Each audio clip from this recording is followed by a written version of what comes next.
All right. Welcome to Squatchin' Holler.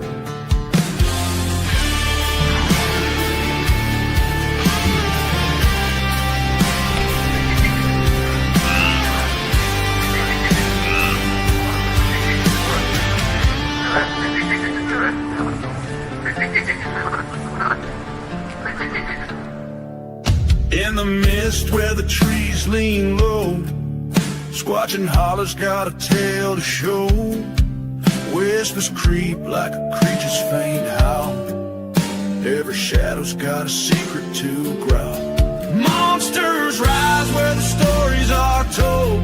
Squatchin' Holler where the legends are born. Are they here? Are they gone? Who can say? In the holler, the truth just slips away.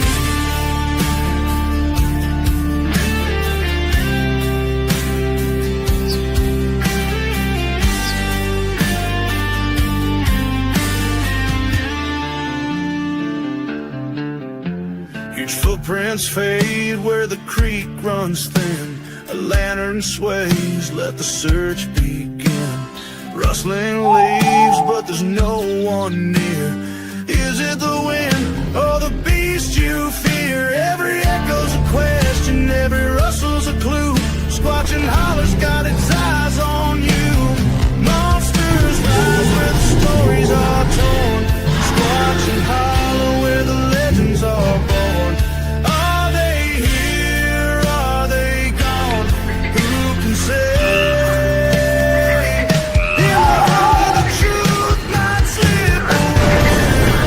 Now, with your Squatchin' Holler hosts, Roger Williams, Amanda Stowers, and Ashley Range.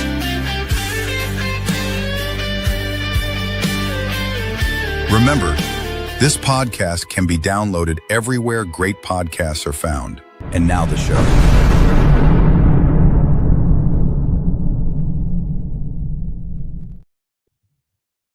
Hello, everybody. Let me bring up my co-host here. Hold on. Hold on. Amanda, you might have to fix the. There you go. There I am. we were playing around with some stuff backstage, and I'm not that good at technology, so. It's all good. I was like, wait, where am I? Yeah. It's the Rogers show tonight. It's usually, it usually works. I was just going to brag on how everything worked, and then it didn't. So, hey, everybody, welcome in. Glad to see y'all in chat. I know a lot of y'all been here for 30 minutes or better. It's good to see everybody. You know, they have their own conversations. Like we all know each other. So yeah, I'm trying not to sneeze if I'm making weird faces. But yeah, there was almost like 30 people backstage waiting before the show even started. So thank you guys very much. That's awesome. That absolutely blows my mind. Y'all, tonight's guest we've had on a couple times. One time before Amanda joined us. Then on the other channel, the original channel, we did one about the LBL Noble Reed Trackway. Mhm. That's a great one. We did 2 different shows, split up the witnesses, and I feel like things like that need to be done. It's been done on other channels, but there's nothing wrong. You know, we have new people all the time. So with Bama, he's been doing this a while, and we met through I'm gonna call it the Sawdust Beast branches of the tree, of the Sawdust Beast tree, and maybe they come from somewhere else. But a lot of people recognize that name.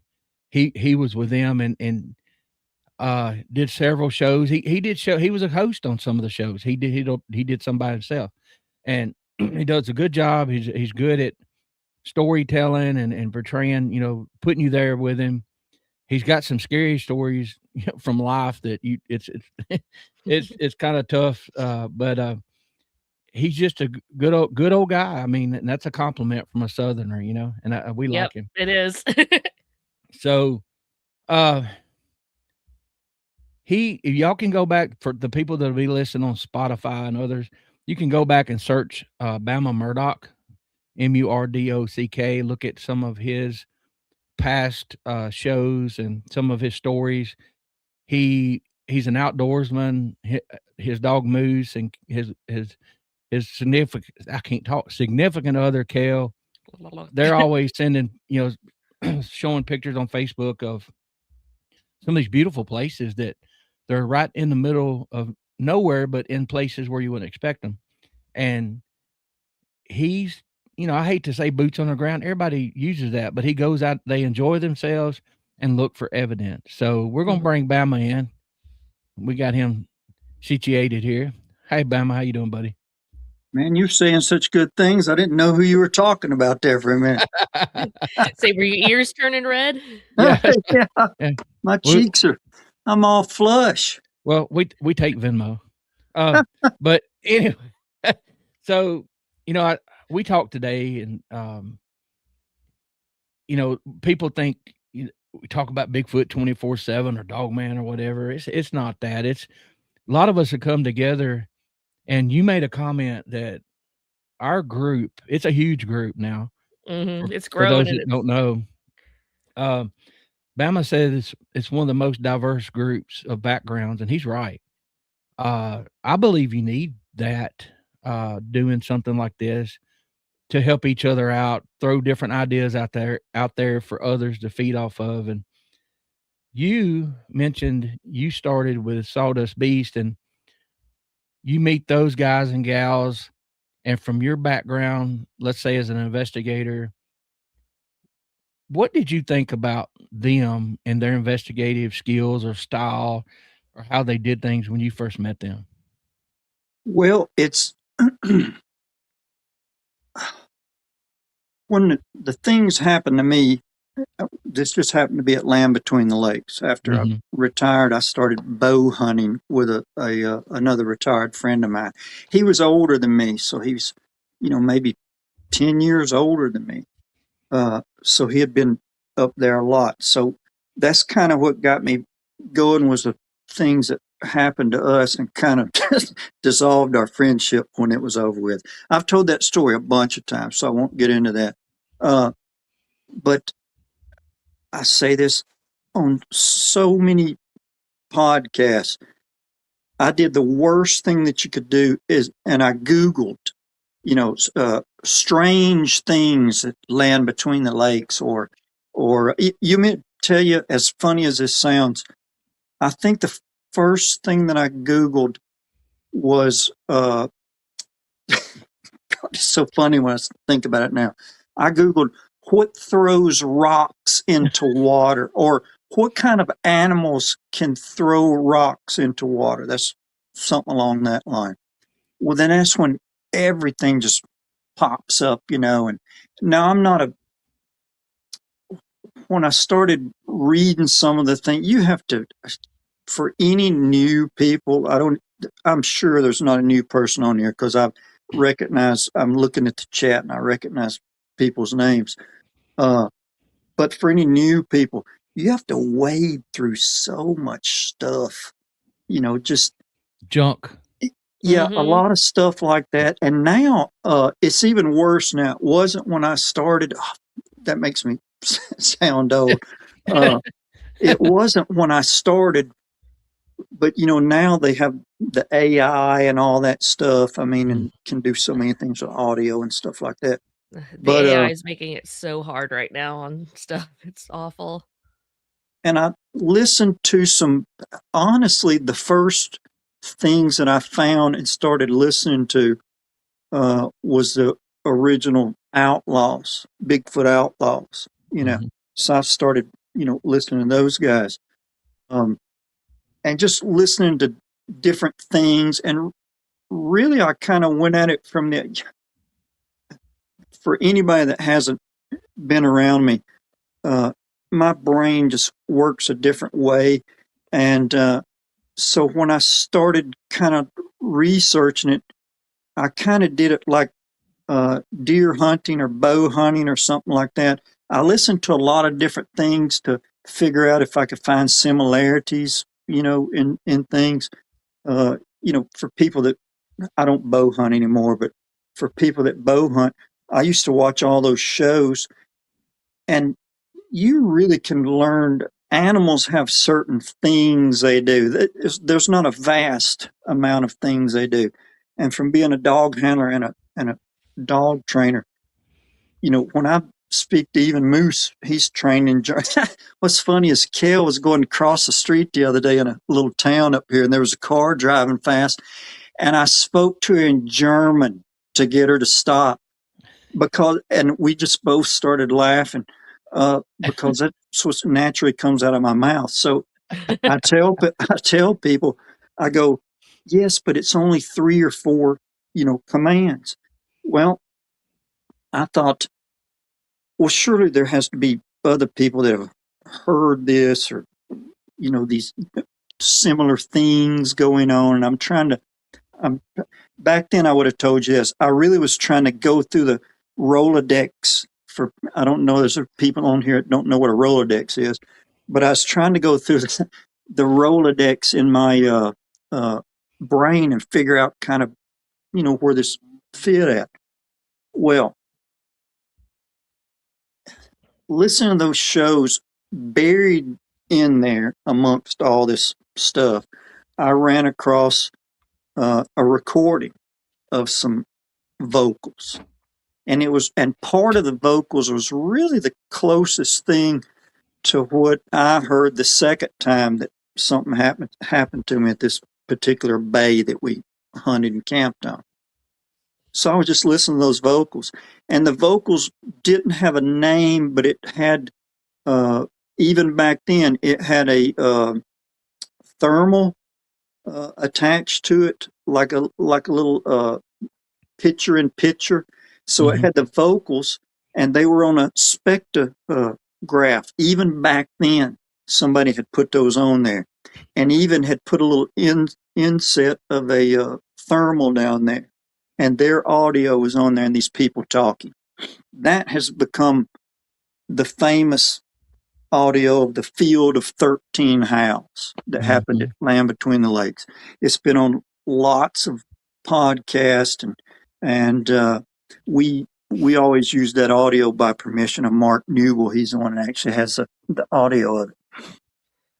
But anyway, I ran across that audio, and I'm just going through stuff here and there. Well, I happened upon the Sawdust Beast channel one night, just flipping through some or just looking up stuff online.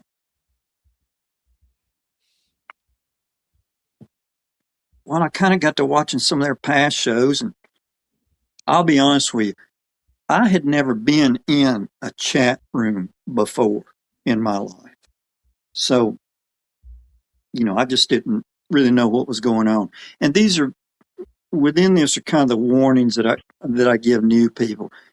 If you get into shows, in other words, I watched their show live and would watch the chat, but I wouldn't get in the chat. I watch how people treated each other in the chat, how they spoke to each other, along with watching the show and things along that line. And that kind of became one of the shows because it really was one of the few shows other than big shows like Sasquatch Chronicles or any of Vic Cundiff's shows that he has. But this was a neat show to watch because they did some bushcraft and showed them camping and stuff like that in these videos.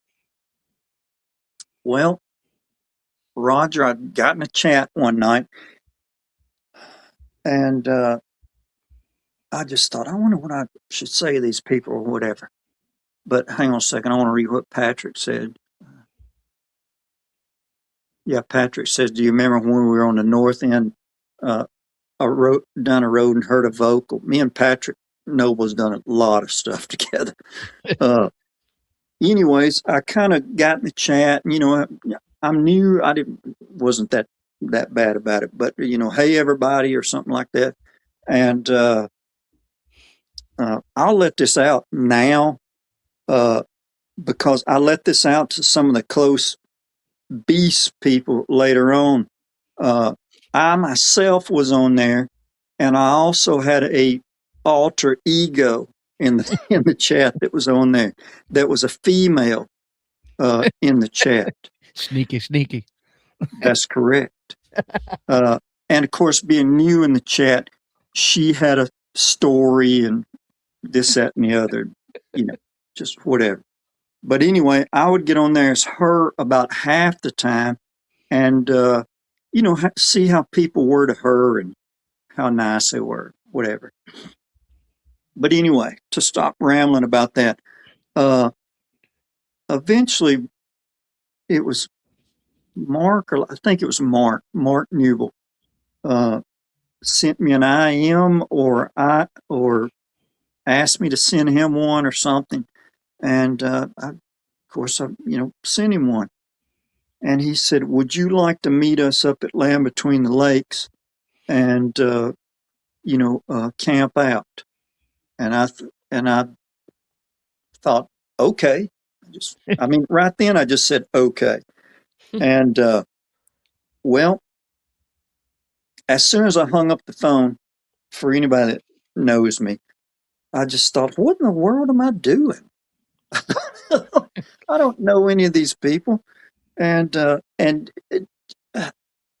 not so much anymore.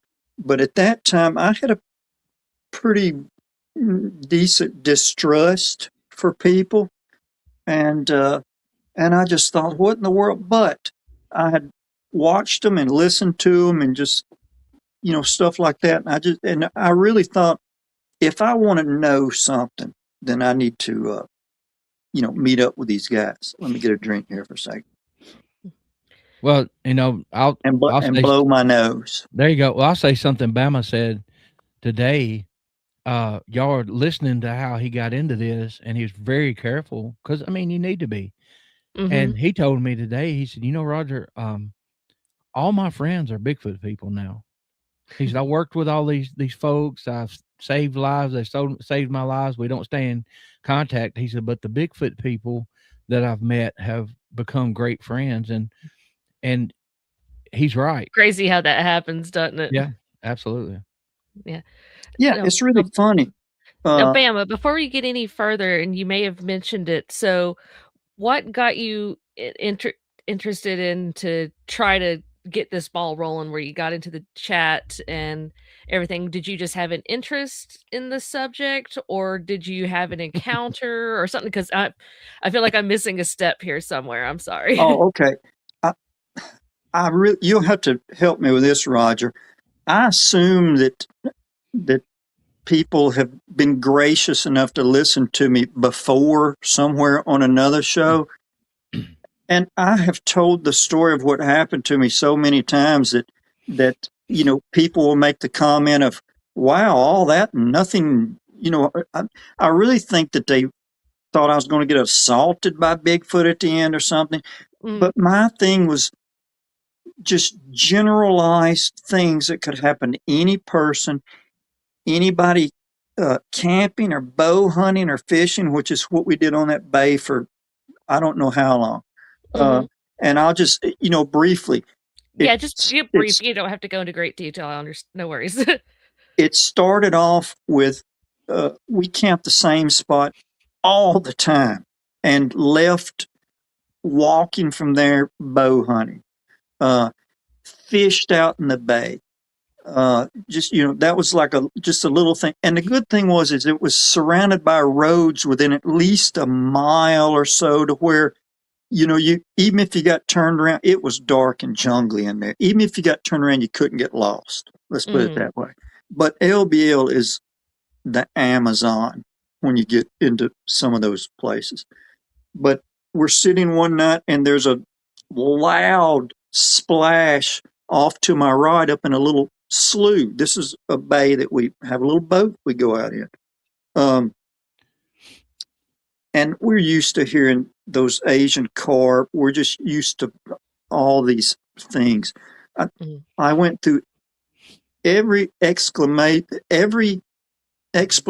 that I could think of just over the years, thinking back on it, when I first started. And then there's another splash. And this kind of what started it with me and my buddy, I told him, it's so sad to say that this is kind of what ended our friendship, was this whole thing, because I wanted to go somewhere else and camp after these things happened to us. But I can remember that first night hearing those splashes, and eventually I just said, "Don't you hear that?" And he goes, "Man, no, it's carp or something." And I'm thinking everything along the lines of maybe a gar's run a bunch of fish up into that cove, and there's stuff splashing in that, this, that, and the other. Um, I, Later on, I study about armadillos and how they can jump into the water and go to the bottom and walk along the bottom. I don't know if anybody knew that. No, I actually didn't know that. Really, that's how racked my mind was from the first thing that happened, because there was no logic in it. And anything I've done up to that point in my life is completely logical. I don't watch cop shows and just stuff like that. I really wouldn't carry a handgun every day if I didn't think I didn't need to. I hate to say. But we don't watch many shows like that. But there's one that we watch that's well done. And she kind of likes it because we can sit here and I know how to analyze blood spatter, not splatter. I know how to look at blood spatter and this and that and the other, and just, it gets my brain going again after that many years, So, man, I was racking my brain to try to figure out what the heck, was this. A few weeks later, or maybe a month or two later, goes by, and I will make this quick. My buddy had got him a little pontoon houseboat off eBay somewhere, and they delivered it up there, and he drove that little tiny thing, down into LBL and found his way up somehow up into the bay, where we were camping at. Now I've got moose at this time too. I mean, this is early on when he's like a puppy. In fact, when we got there and sat at this place a while, and he came over and picked me and Moose up, and we go across the bay. Long story short, he's out on a kayak when the sun goes down, fishing way around the bay, around the corner, and something screams at, I started to say something screamed at Moose and I, but Moose is laying on, we're on top of the boat enjoying the sunset. It was beautiful. And something screamed at us up there. That was the second time. The third time we came back to camp, they had burned, they had done a controlled burn, and it had come up to all the way up to one side of the old road that we went into camp on. I say that because I've thought back on that a bunch of times, that nothing really had happened or anything until they had done that controlled burn through the woods up that direction there. I'd never felt anything or had anything happen before that controlled burn. The last time we're there, and we always sit in the same place around the campfire. And I don't know why we did this. We never sat facing the bay for some reason. You would think when you're sitting around the campfire that you would, face the bay, because if there are any stars or the moon was out or anything, it would cast out over the water, it was nice. We always sit with our backs to the bay and face this thicket. I mean, it was just nothing but thicket that went up a hill to a cemetery, one of many cemeteries. So there was, a cemetery up there. Off I used to put my tent over in the left corner of this little camping area religiously. It's where I always put the tent, and it backed up to this thicket up in the corner. This time I had moved the tent over to a different spot. I forget why. Oh, I remember. It looked like somebody came in there and camped with a couple of horses. So up in my corner, they had piled a bunch of hay up in the corner, and then when their horses, went to the bathroom or something and camped, they'd throw it up in the corner. So that's why I wasn't camping up there. But I was sitting had moved my tent and sitting there, and it sounded like if you took one of those big, giant blue plastic barrels that cooking oils are delivered in or something.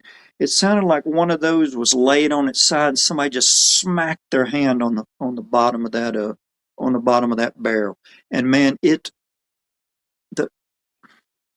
the percussion that it made across that flat water on that bay, I mean, it just echoed across there.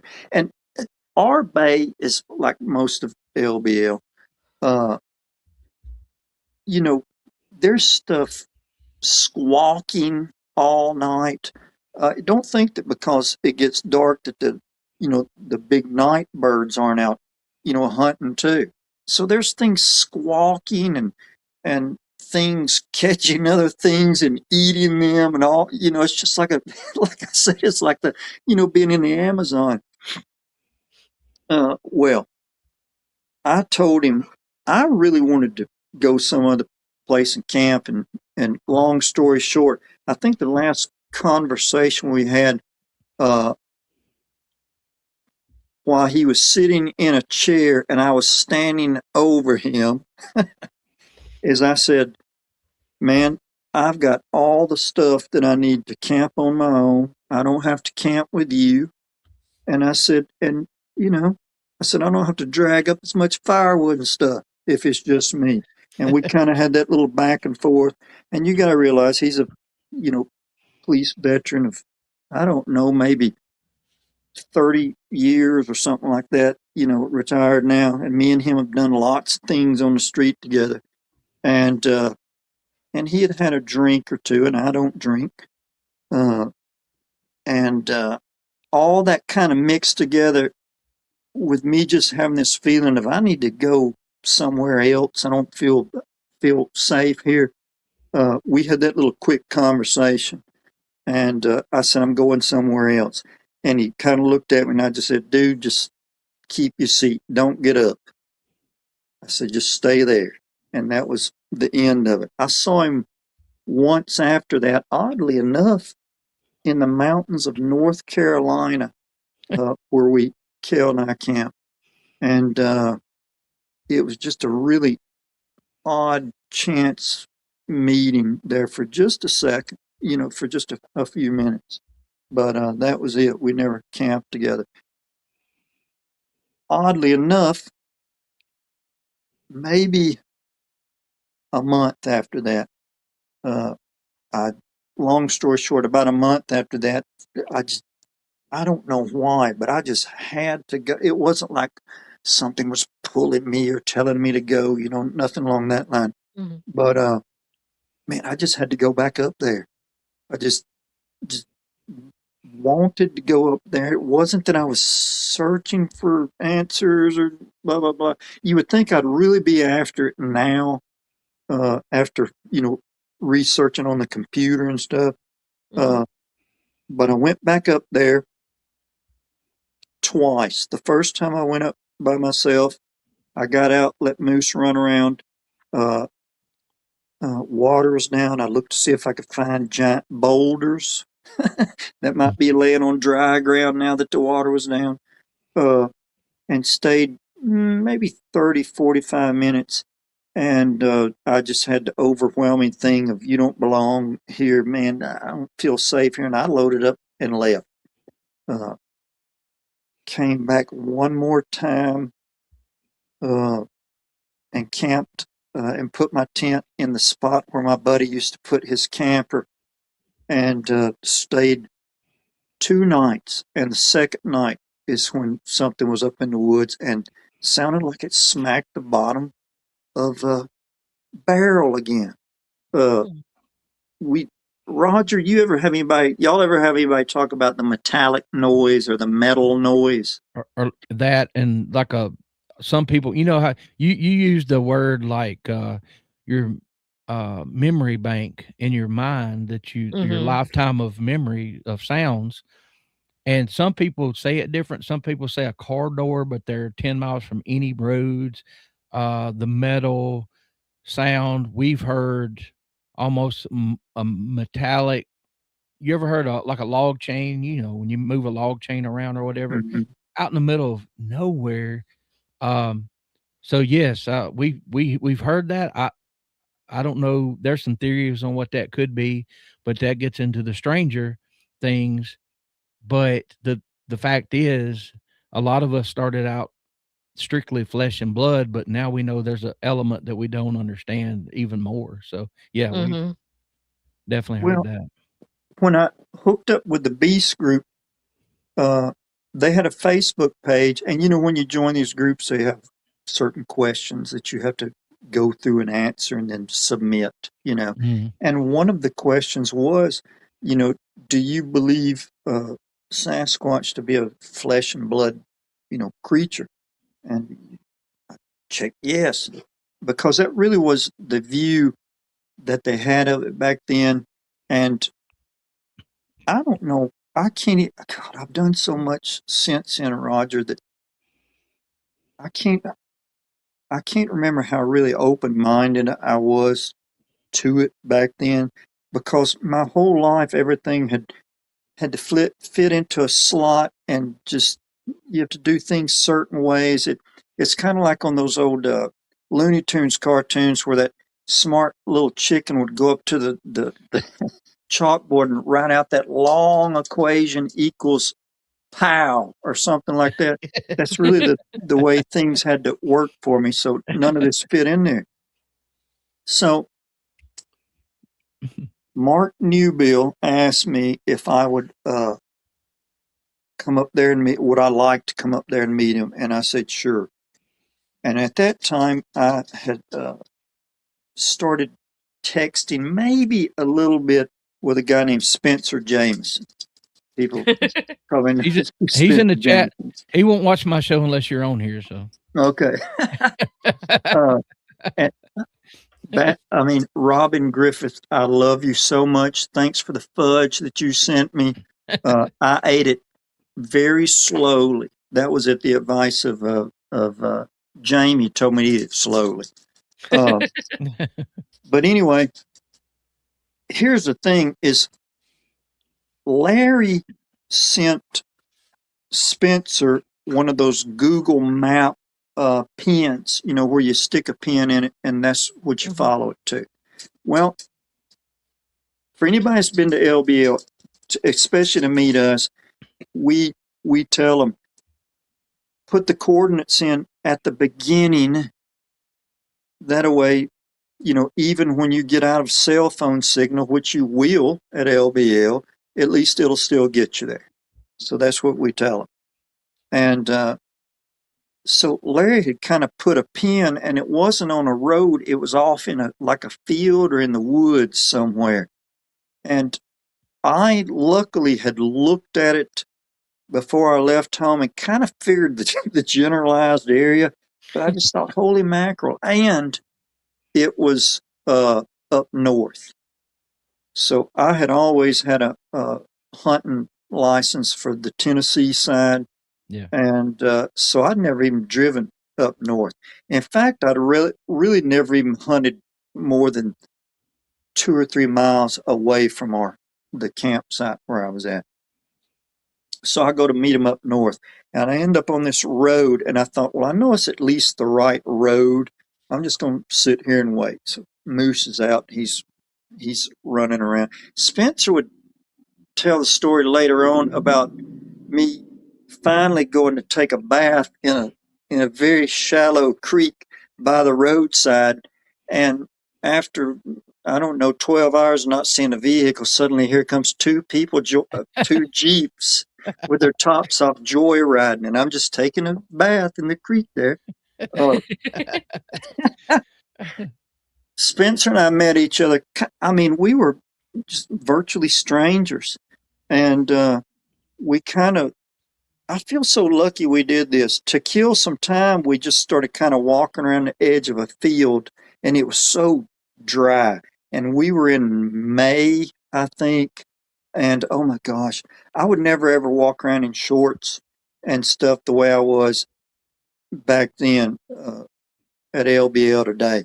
Once you see how many copperheads lay out on the roadways at night when you're out boogering, it'll stop you from just doing like me and just walking through the dang woods like that. But we walked around a field. I have to tell this because it's pretty pertinent. It has to do with the field of 13 house. And it's really dry, and we're just kind of, going. And this is kind of a backfield off, across a year-round running small creek, and it was still running. But we got back up in there, and I noticed the ground kind of wet up in the woods. And I told him, I said, "Man, I think there's a spring up there." Is the first thing I said. I said, "Man," and I always go look at springs. And now I'm thinking like a hunter right now. I'm not, I really don't have the eyes to look for things that have to do with Bigfoot. And I'll be the first to tell you, man, when you're around people that, I did this a lot in my business, when you're around people that have skills and understand what they're doing really well and how to spot things or whatever, exploit their strengths. That's what I always tell people all the time. Absolutely. So, you know, he's picking out things, and I'm looking at things like, oh man, look at all these hog tracks. I'm just, looking at stuff like that. And we walked up there, and there was the prettiest, clearest spring-fed pond up in those woods, and it was maybe about the size of, 4 or 5 pickup trucks parked next to each other. But clear, so clear and spring-fed. And up at one end, it was muddy. And I told him, I said, there's been hogs up laying in the end of that pond up there. And I said, because it's muddy. And then I started noticing way up on the trees where the hogs rub the mud and stuff up. They rub up against the trees, and they had the trees rubbed down to through the bark, just slick, all those trees. And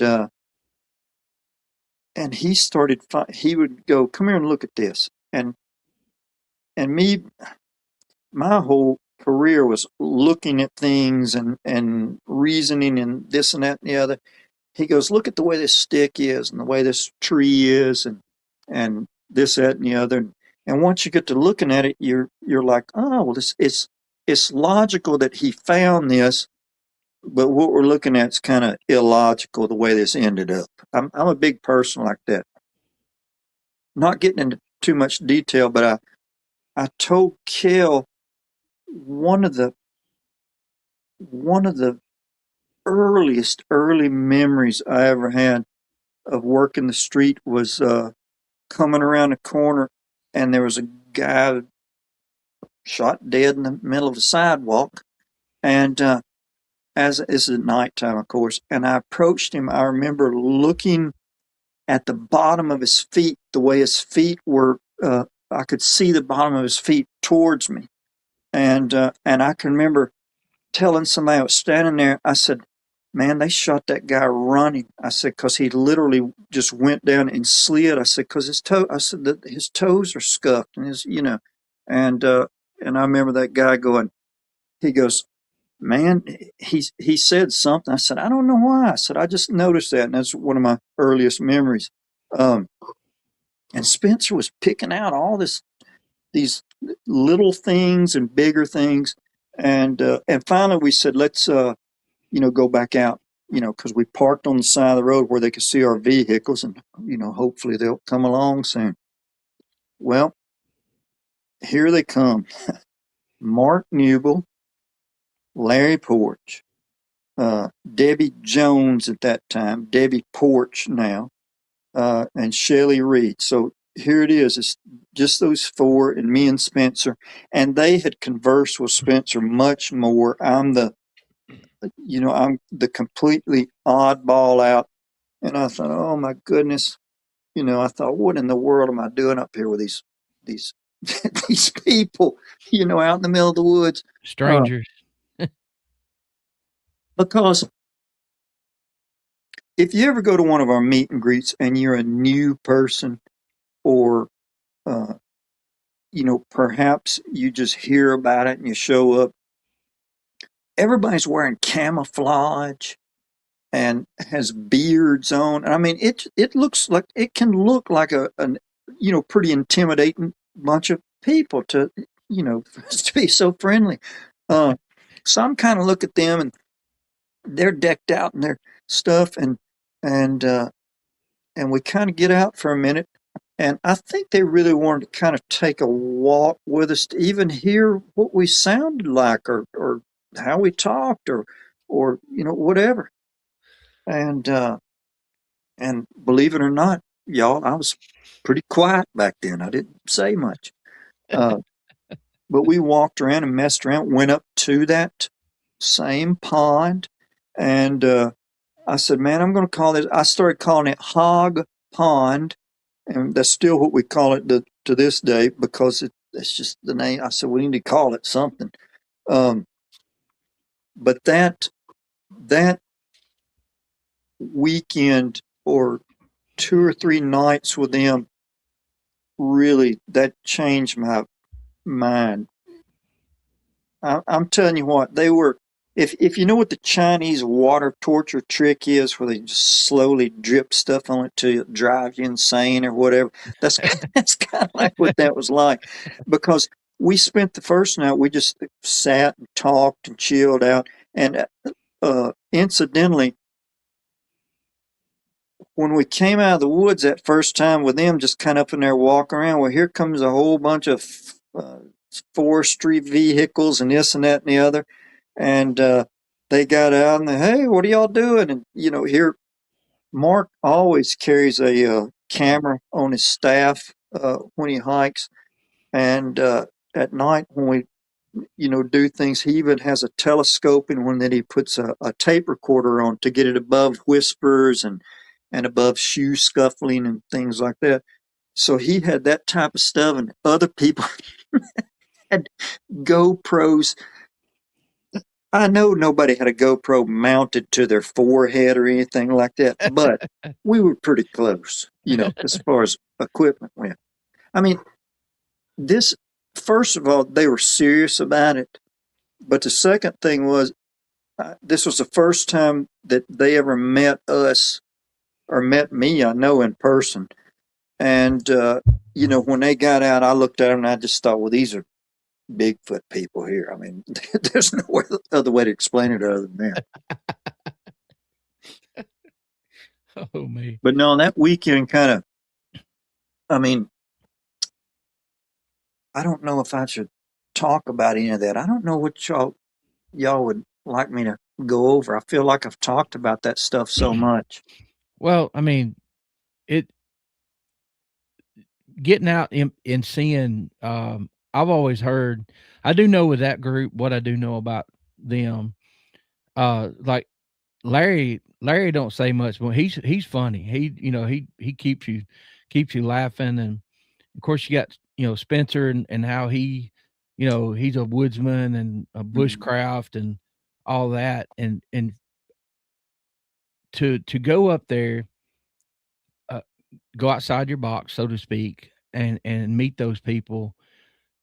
It shows y'all, just, that's a testament to how good of people that are around in this group, because Bama was being cautious and figured out that, hey, these people are serious. And I was being very cautious, not to make a joke of it, but I was being very cautious because, man, I've been hemmed up in places before, quite frankly, and had people try to shoot me and kill me and rob me and everything else. But that's what I keep telling people is, watch the shows, watch the people that watch the shows in the chat and stuff like that. I mean, I admit, when I first got into the chat, I thought, I hate to say this, I thought I need to develop this alter ego other than the female. I don't know if I should say her name because I may bring her back one day. She had a great backstory, by the way. Uh, she just got out of prison and listened to listened to all these shows when she was in prison, and just I had a whole story to her. See, y'all, Gosh, that's why you don't get mad at people in chat that are being goofy because it yeah. might not be real. I thought I need to develop this alter ego. I need to be really lighthearted and joking and joke with people in the chat and make little wise cracks, but not things that would, insult people and stuff. Yeah. I'll say this early on in one of our really, really, really super early chats. I said something about, quite frankly, I said something about coconut oil and I mentioned the word thong. That's all I said, THONG. And the some of the folks were up in arms about it. They were unfriending folks and doing this, that, and the other. And now, I mean, just it's almost kind of like anything kind of goes. I mean, we're all nice people, but we kind of get on each other every once in a while. Well, I That's just wanted to how we say tell each this. other we love each other in the South. Yeah, that's right. We ain't picking on you. Something's wrong. They don't like you. exactly. I wanted to tell people that when we camped with them, I heard vocals, and we played those vocals on a lot of shows. And Spencer said he had never heard vocals like that. And Spencer's the one that recorded them. Uh, it when I heard those vocals, it's so weird to say this. It was like the logical pyramid in my head just came crashing down all of a sudden, because I literally stood there and said in my head, there was a voice in my head, and then I said it out loud. I kept going, that is not a man. That is not a man up there. That is not a man. I kept saying that. Spencer told me shut up one time. When it started, I actually said a curse word, and Spencer shushed me. All that's on the tape. If y'all ever want, if y'all ever hear that. But that was the one thing, and we had done for 2 or 3 nights, just all night long and all day. Believe it or not, this will come as a big surprise to you. We were going days and nights without eating. Now think about Larry and Mark Newell not eating anything. I mean, that's a huge thing there. That's focused. Yeah. Larry carries a can of chili in his pocket, don't he? Well, one time we literally stopped on the trace in LBL, and I dropped because I thought we were car camping. When we got there, and after meeting them, and after getting a little run over by the forestry people, we just parked on the side of the road, just on the side of the road, and Mark pointed into the woods and said, "Well, let's go camp over there." Okay, so we proceed off into the jungle, and just right in the middle of the woods is where we camped out at. The last night we were so tired, I just went back. Nobody started a fire. Nobody sat around outside and talked. I mean, we went in and just collapsed. And Moose was the same way. He was, I mean, that poor guy, he literally is laying right here at my foot. I got my foot on him. He just went in the tent and collapsed. And early in the morning, I could hear somebody, I thought, walking in the leaves through the brush and stuff like that. And I sleep a little sounder when there's more people around me. If I'm in a campground, I kind of sleep a little sounder.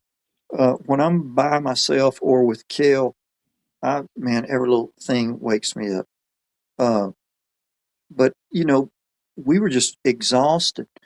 But I kind of woke up to somebody walking and it wasn't from where we come from. This was from off in somewhere. I mean, it was so many acres and acres and acres back in there, and we're on this winding, beautiful creek, and you could hear this little creek in the background, but it wasn't enough for me not to hear these footsteps. And when I kind of woke up enough to hear them, they were already right in front of my vestibule. Uh, this little tent I had at that time had a front and a rear vestibule on it. And I had my head at one end and Moose is sleeping at the other. And this is a tight little tent I don't have anymore. Mm-hmm. But I kind of heard 2 or 3 steps and I kind of woke up, and the steps were right by my vestibule, and the tents were in a circle. And here's what's interesting. There's a couple of people that have gone to the site with me and actually filmed the site and what happened there. And, I kind of heard the footsteps. The first thing that went into my mind was I thought, well, since we're sleeping in a big circle of tents and we have the little fire in the middle, or the fire ring was in the middle, I thought, well, that has to be Larry has gotten up out of his tent, and there was a certain tree all of us guys would go to. We'd kind of step down this little embankment, kind of stutter 2 or 3 steps down this little embankment and go over there and go at this same tree. And so we kind of wore us out a little path, down through there. And so I heard those footsteps, and the first thing I thought was, oh, this Larry's got out of his I can almost picture the direction and everything it came from, and came right around in my head. And I can remember a step hitting maybe, it had to be 5, 6, 7 inches from my head, somewhere in there. And I can remember the step hitting right there, and it was like a heavy step. And then the next step was down at the bottom. I can remember that step hitting at the bottom. And honestly, at that time, we were so exhausted. I was driving and woke up driving. I fell asleep driving a bunch of times. I hate to say that, of all people, but when it registered and I thought, oh, that's Larry, I just kicked right back off. Did Moose make any reaction while this was going on, or was he sleeping through this? Absolutely out. And here's the thing I learned about my buddy here. He's curled up over here. I have always handled dogs. I've had some dogs that's done some pretty. I had one that saved me twice. I mean, really saved me twice. So I've had some pretty slick dogs. Now he's very well trained and smart and does all the German stuff. So my thinking when I was talked into getting him years ago, best thing that ever happened to me. My thinking was, I can sleep in my tent and I'll have a dog that will lie outside and guard the campground. He'll just lay out there on the ground. That was one of my, first things. That was my thought. Because my buddy I used to camp with, he had a little cattle dog, a little female cattle dog, and that dog would like to sleep outside. I'm reading what Spencer said here. He's talking good about you. I'll read it. It says Bama was instantly one of us. He knew his stuff, but he was skeptical at the same time. Mark, Larry, Debbie, Shelley, Bama, Moose, and me, instant family. Yeah, it's all to say this. When we got up the next morning and we all stank so bad, and I did take the one bath in the creek there where all the people caught me on the side of the road. Spencer likes to tell that story. Because I'm so modest and shy. I'm really a humble person. You would think somebody that works as much as I do. I don't want to take my shirt off in front of anybody. But so we were all stinking and just hot, and those little tiny ticks at LBL, those hadn't showed up yet. We're still in the stage where those little tiny seed ticks haven't showed up and stuff. and we're just kind of packing our stuff up. And we do the normal stuff where it's like, Debbie's real good. A lot of people do this, but Debbie's always been real good about, she will record the coyotes and stuff. So that's why I leave my phone on video, so I can reach over and just hit the button for video and, record audio. Mhm. So we were having the normal conversations about, anybody hear anything last night? And Debbie said, well, I heard some coyotes around, Sud too. I think we didn't even get back that night to probably 3 or something. She goes, about 3:30 or so. And I said, the only thing I heard was, early, maybe 4 in the morning or 3:30. I said, I heard Larry, come out and walk down there and go to the pea tree. That's what we call it, to the pea tree. And Larry never even looked. It gives me chills when I think about it now. Larry never even looked up, and for anybody that's been around him, he just goes, "Did you hear my zipper on the tin open?" That's all he said. And right then, it was just like, once again, it was like my logic that I had built in my head for that incident just came down. Here's a little trick that Debbie Porch now taught me at the time too. Unbeknownst to us, they had put, trail cams out back in there. Shelly's always done that. She's always gone off and taken trail cams, and I got one for Christmas, that I want to try out. Mark had put out a plot watcher on a little field that was in front of us. And here's something I do all the time. Debbie taught me this. I'm sure there's a lot of people do this. She put up some black thread, back there. And I carry sewing thread. In fact, I can open up the back of my camper and it's right there in the right corner. The first thing I can grab out is some black thread. And she'd strung that thread up above Larry's head height, back up on this little peninsula we were sleeping on. So when I told him that, they didn't say any, I just heard Larry go to the bathroom and he sprung that on me. When Debbie went back in there, that thread was broken, back at it. Could have been a bird went through or something, but, just whatever. The black thread was broken. Of course, nothing on trail cams or anything like that. So when Mark and I are walking across the field the last time towards the vehicles, I said, why did you pick out this spot, that we're where we are? And he said, he goes, well, that audio that you found online of all those screams and howls. And I said, yeah. He goes, well, that's this spot.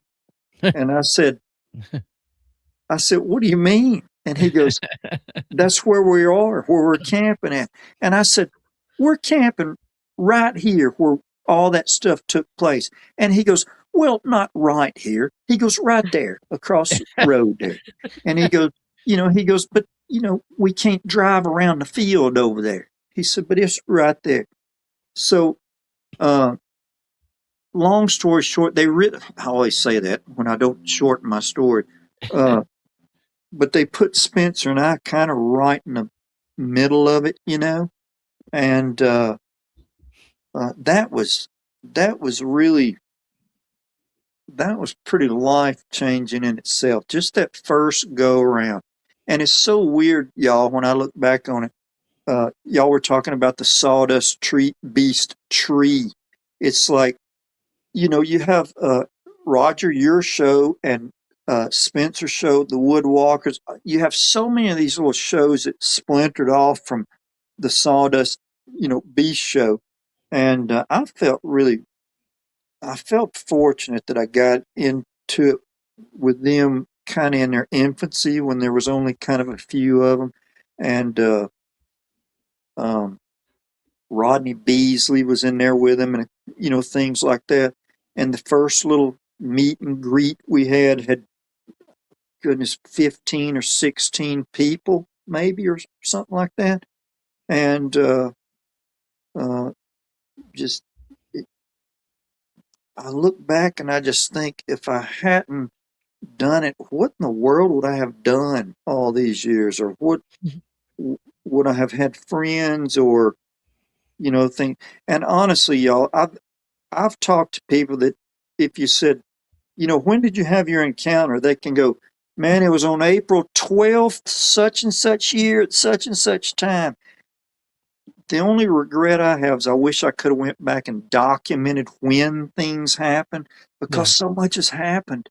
I've never got to see one. I tell people I've never got to see one, but one stepped within 4 inches of my head one time, Um, So that's pretty darn close, if you ask me. And y'all, right quick, he sent some pictures. I'll go through them quickly, just to show y'all how they get out and enjoy nature. And that's a big part of this too, because I've learned more about animals that I thought I knew about in the last 5 years than I anticipated. Because you have to go and research what different sounds this one makes. They may make 8 different sounds, and to rule out things. So I'm gonna start with a few pictures, just a few seconds apiece here. I mean, I'm assuming that's the LBL, you and Moose there, right? honestly, we had some type of a camp out, and that was me and Moose looking across a bay where the Reed Noble Trackway, where we cast all those prints. I So know I exactly. just went down there and sat, and I love that picture, man. I do too. That's a cool. good one. It's And really y'all may recognize this from watching Small Town Monsters. Is this Hotel California in the LBL? Yes, it is. I think we were at LBL maybe 3 or 4 months ago, and just kind of asked a little smallish group. Well, please don't anybody get their feelings hurt Oh, they because ain't going to. because there's so many people for me to try to invite. But the people that met me up there kind of could go do things on their own during the day if they wanted to.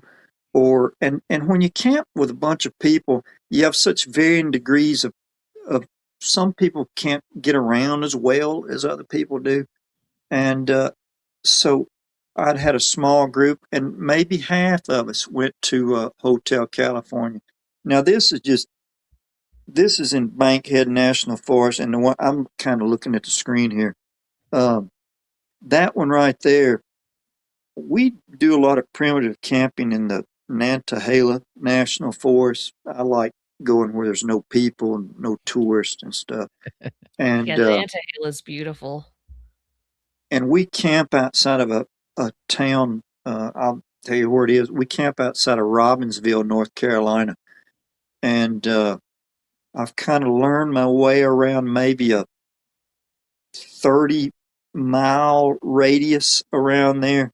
So those trees you hike back in there, that's the Joyce Kilmer Memorial National Forest, and there's no other trees bigger in the world except redwoods, in there. So I hug that same. That's one of many trees. It ain't just like going to Bankhead like some of these pictures and hiking to the big tree.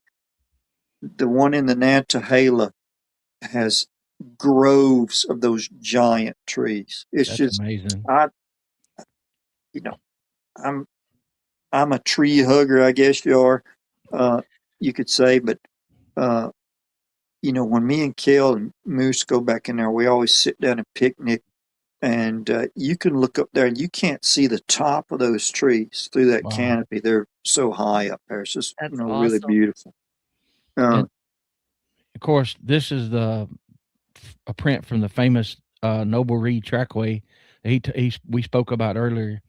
And y'all can go search Squatchin' Holler and Bama Murdock and watch those, or Beast TV. They get into it. They have a really like a 30-minute documentary that lays it out exactly what happened. So there's Bama's it's really copy right good.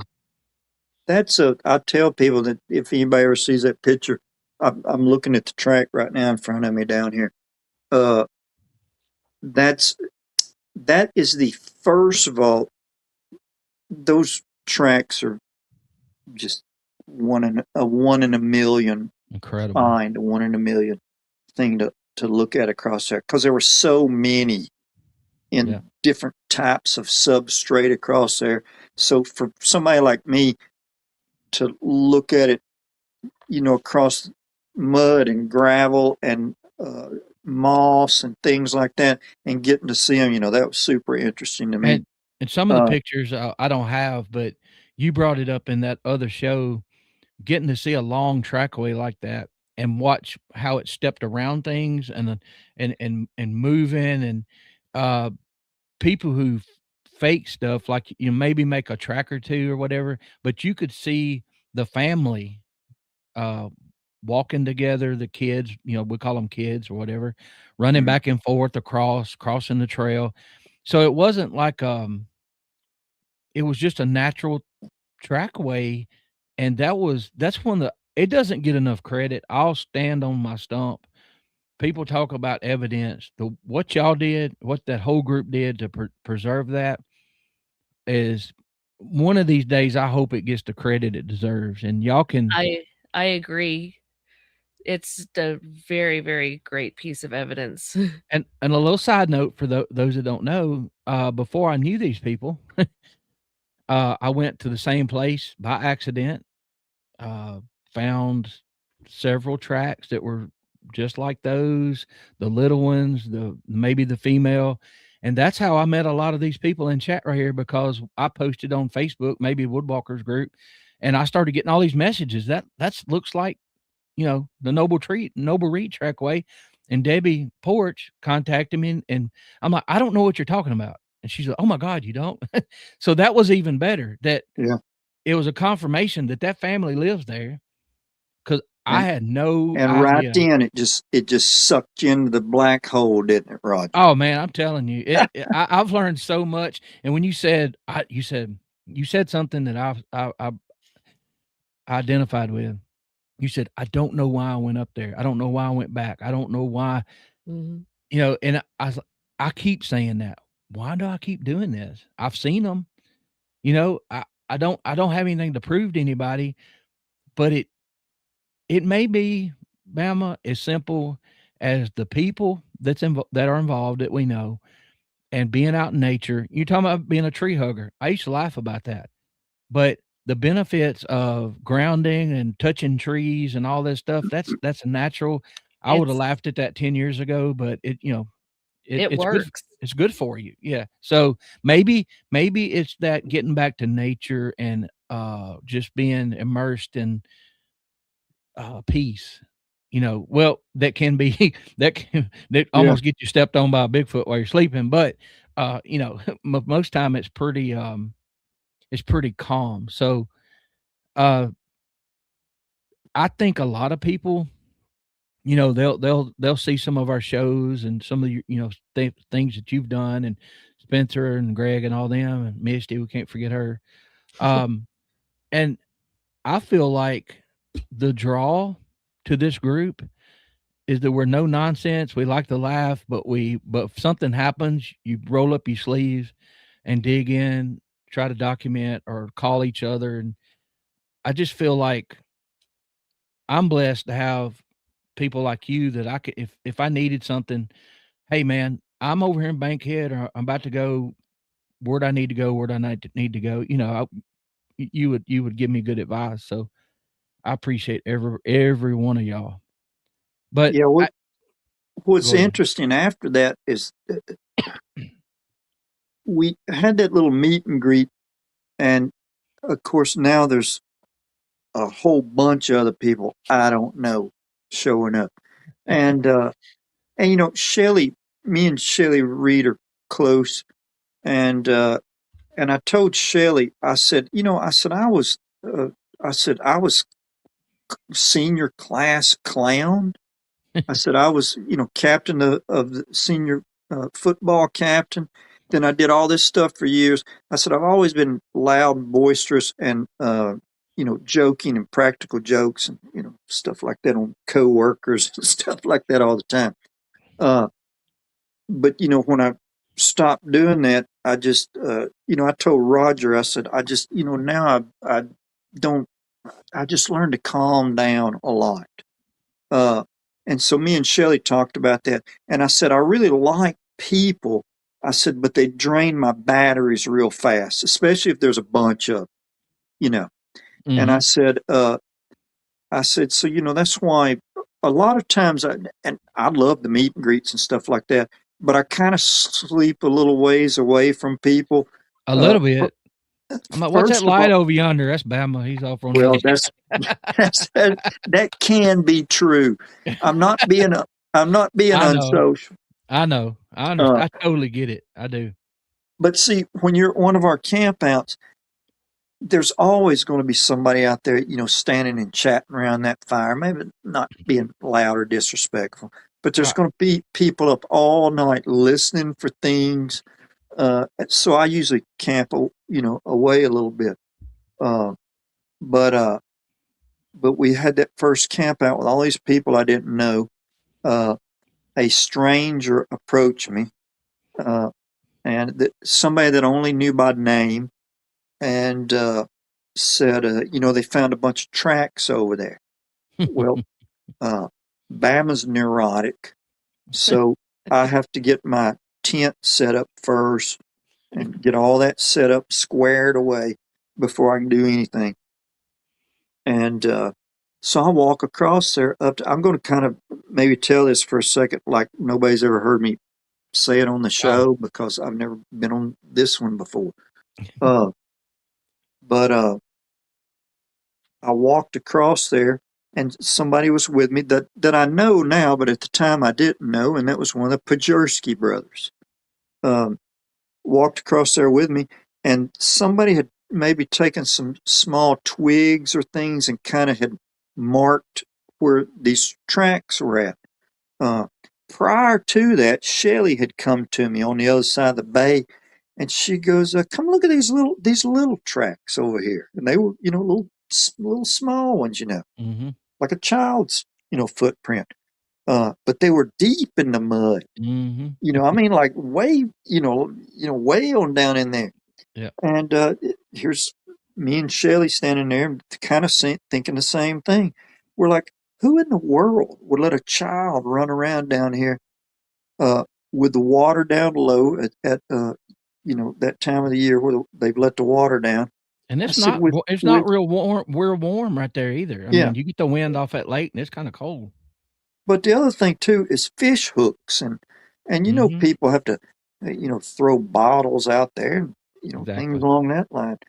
And so that's kind of what we're thinking, looking at that, and and we kind of got away from the little tracks crossing the bay because it kind of turned into a little bit of a soupy mess out there in the middle of this bay.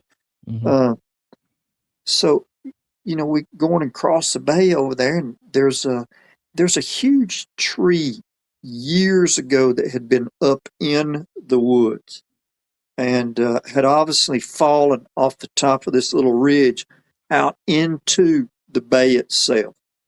And over the years, the limbs have rotted off the sides and things along that line. So here's this huge log sticking out into the water with a few limbs on the bottom, enough to hold that thing up to where you could almost crawl under that thing, but you wouldn't want to do it with the mud and stuff under there. People were going up into the woods to go around the base of it, to go around it. Let's put it that Mm-hmm. way.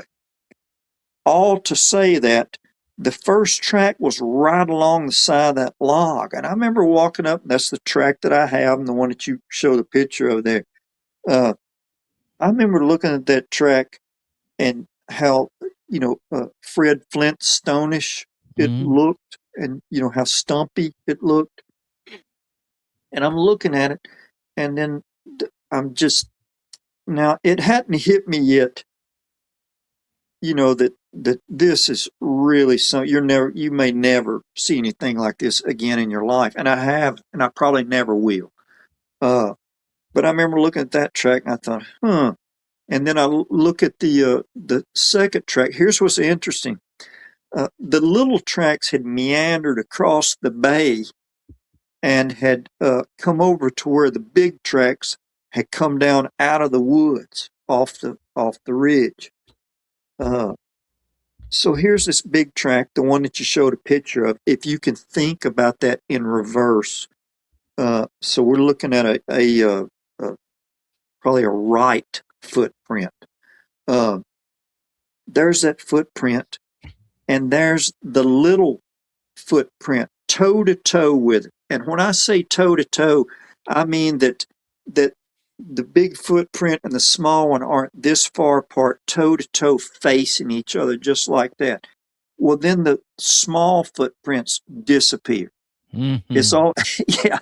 And right there's where right there's where you first start hitting the any water that's standing, so you're starting to get a little bit of pool of water there. Well, I'm still looking at this first track, and I'm kind of looking around at people because I want to see how they're reacting, or I want to pick out somebody that I think put these tracks out there. Exactly. So I'm, looking at that track, looking at the little tracks, and then there's the next track, and I'm looking at them, and when you look at the way the sticks are also, you can see that those things, run in a line across there. But there is some adjustment made for the mud and the substrate. There's old sticks under there, and, it's been there for forever. So as I'm still looking at that first track, I thought it looks real Fred Flintstone-ish, really stumpy. I think it's a 15.5-foot track or something. And I'm looking at that, and I'm also taking into account that, well, we just had a hurricane down in the Gulf. This was on Halloween of, oh gosh, I can't even remember. I have to literally go get the cast and look at the back of it. But there had been a hurricane down in the Gulf, and it had come up through Mississippi and up through LBL like everything else does. Maybe a couple of days prior to us getting there, or maybe 3 days prior to us getting there. So I'm looking at it thinking, well, it's taken a rain, so maybe that's why it's kind of, maybe it's flattened it out a little bit, or it's taken a little, maybe it's dulled the definition of the edges where it went into the ground and stuff. My mind's really racing at this point, just looking at track number 1. And then I kind of look at the second one, and then the third one's completely, in the water. I think underwater. So I'm and this is as low as the water gets. They don't let the water really down any lower than that. So I'm kind of looking at it, and then I'm looking at the log. And the first thing I thought, man, somebody went to a lot of problem to, go all the way out there, and not to slip, not to fall, not to anything out through there, because it was on a little bit of, we're on the edge of a bay, so and I'm kind of looking at that, and it kind of disappears into the water where there's people over on the other side, and I'm of the log, and I'm looking at them, and you can see the tracks over there too. So I go over, and I thought I was going to go under that log, but I couldn't go. I couldn't bend over and go underneath that big log. So this thing somebody said, well, why did it go that way? Or why would it do this, or who, or whatever? And I said, well, there was a giant log there. That's why it couldn't step up. It was high. That log was up high enough to where you couldn't get up on top of that thing and climb over it. And somebody said, oh, well, a Bigfoot would have stepped over it. I said, man, if it had picked up a little one, it would have been incredibly hard to have stepped up there and straddled that big giant log and went across it. That was just my thinking later on. But we looked at tracks, and they went through mud and water and mud, and there were places where there was some type of moss that had formed on top of the mud. So when the track stepped down in it, it made a perfect imprint, but it wasn't in mud. I liken it to if you took some saran wrap and laid it out flat on some mud and put your foot right down in the saran wrap. That's the way that moss was. And it was so pretty looking, at that track. And we're looking at all these just going, whatever. When I worked my way to the other side, we're looking around, and I think they went on up into gravel where you couldn't distinguish. If you'd have saw them in the gravel up at that point, you'd have thought maybe it was a person who walked up through there if you hadn't seen the previous tracks. But they went up into a gravel area, and it was neat through different types of substrates. I cannot tell you how many tracks in total there were. There had to be 15, 20, somewhere, maybe 20 tracks all the way up through there. I went back over to the camp and was kind of sitting there, and people were talking about it. And I forgot who came up to me, but I just said, look it.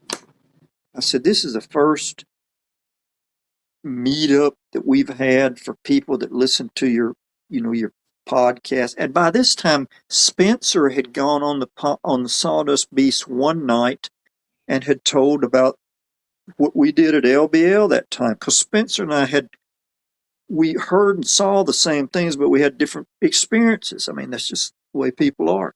Yeah. And I went up there and I said, look, we got this meet and greet going on, and people are coming that are fans of your podcast or whatever. I said, if this is like a joke, or I said, I'm not saying anybody's hoaxing. I said, but if this is like a joke or something fun, I go, man, somebody better just tell me now. Mm-hmm. I said, somebody better speak up. I said, later on, I said, I'm telling you, I said, I don't know how things are in the Bigfoot world. I said, I have a little bit of an idea about loyalty and hoaxing and things along that line. I said, but man, I said, the way I worked, I said, we called it prison rules. If I told you, hey man, don't tell nobody about this, that means don't tell nobody. And I said, if it's something like that, just tell me. And they said, man, those things are legit, So our whole meet and greet camp out turned into, on Halloween Day, Debbie Jones at the time, this is what's funny, this is during deer season too. She's dressed up in a deer outfit with paint on her face and the ears and the whole dang outfit. And other people are dressed up and stuff. We just thought it was funny that Debbie was wearing a deer outfit during deer season. They jumped in a vehicle and drove, gosh, I forget where they even went to. And they bought all the plaster of Paris that they could. This old guy had, he must have thought they were nuts when they come in there and told them. But they went out there and got all the plaster of Paris that they had and brought it back. And we started mixing that stuff up. And it was so neat because there were people there that came to meet, Larry and Mark, the host of the show. But, they came to meet us too. I thought that was kind of cool. Mm-hmm. And those people were out there in the mud and the water, wearing all kinds of stuff that wasn't designed for mud and water. And they were having the best time that you've ever seen in their life. I mean, it was exciting, It was a special moment. And Patrick Noble and 5112, y'all in chat, he was with Shelly. They found him. And I'll say something every now and then, man, that was just incredible. He'll go, oh, I was just looking for arrowheads and I got lucky. And I'm like, dude, you just don't understand. This so rare. Like you said, you may not ever see it again. I'm just glad that y'all had the experience, with crime scenes, how to look over a scene, mm-hmm. how to people knew how to cast the prints. It was a jacked up crime scene. I'll tell you that right now. I mean, I've walked in places before, and not to get too graphic, but I've walked in places before where there's, bloody footprints, and you start looking at other people's shoes and boots, and you're like, dude, did you walk through here through the middle of this? Because they did that. So there was lots of footprints, and not footprints. There weren't any bare footprints other than these. Lots of boot prints and this and that and the other. But if you sat back and looked at it, none of the prints themselves were contaminated by, like the prints, other Right. people's boot prints or Mhm. shoe prints. But there was people out there in leather boots that weren't made to go in the mud and stuff, wearing nice clothes. You know, we're on that, yeah, we're on that bay. So the water kicked up to, I mean, the wind kicked up to, I don't know, 30-mile-per-hour gusts, It's and cold. it got cold. And I was, if y'all go back and watch that, the little documentary on Sawdust Beast, I was not dressed for it. I had on a pair of jeans and a hoodie, and that was it. Uh, and man, we just got out there and poured till we didn't have any, plaster of Paris left. Uh, we poured stuff that we knew was going to break, because we just want to have parts of it. Mhm. I mean, we were just like, oh man, if I could go back and do it again. First thing is, now in my vehicle, I have one of those 100-foot reel up, tape measure things, where I can really measure long stuff. Uh, keep notebooks and pens and stuff in there. Is uh, the amount of time we was there? It would have been nice if we'd have had hydrocal instead of plaster of Paris, because it takes longer. It takes a lot longer to set up, but it's stronger. So we had a couple of the tracks that we had actually, and y'all can see this on the documentary too. We had cut chicken wire and laid it in the track and to pour it on there to try to make the tracks a little more stable. Yeah. That was But very smart. Thinking ahead. I know. And so y'all, uh, the people that'll be listening to this tomorrow and whenever, yeah, just go Google that, Sawdust Beast. And we did a couple shows on the old Squatchin Holler, and we had Debbie on. We had Debbie and Patrick Noble first, and then we had Bama. And was it just you, or that wasn't Barry? Was it? I think it was I just you the think second time. I think Barry was on with me one time. He was one Yeah. time. This is like your third or fourth visit, so we kind of like you a little bit. So, uh, That uh, must have been the one I missed, because yeah, I remember the one with Patrick and the other gal on. That was good so learning about that. so It's so funny because when I look back now, that not just we've had several meet and greets. I think I've been to every one of them. But I have camped a lot with maybe a person or two people or three people. Uh, Patrick and I have been out a bunch of times at night, and several of the people in the chat there. Uh, and I always tell people, I go, well, I've had several things happen, but it was normally when I was by myself. I really like to tell people about stuff where other people were with me, so they could verify. I mean, anybody that knows me knows that I'm not going to, I'm certainly not going to embellish a story, much less lie. I just think that's the way it ought to be. That's just the way I am. Man, I'm trying to go to heaven. I'm not lying to anybody. here's a Um, quick question by Caillou Ninja. I don't think they've seen the pictures. So, could you see a metatarsal break and possible dermal ridges in the track? Absolutely. These I have pictures that Debbie and Patrick sent. Uh, we showed them on the other show. I'll try to load them for a later show, but you can absolutely see these things are not. If I took a piece of concrete and made a track and made a step, it would be flat.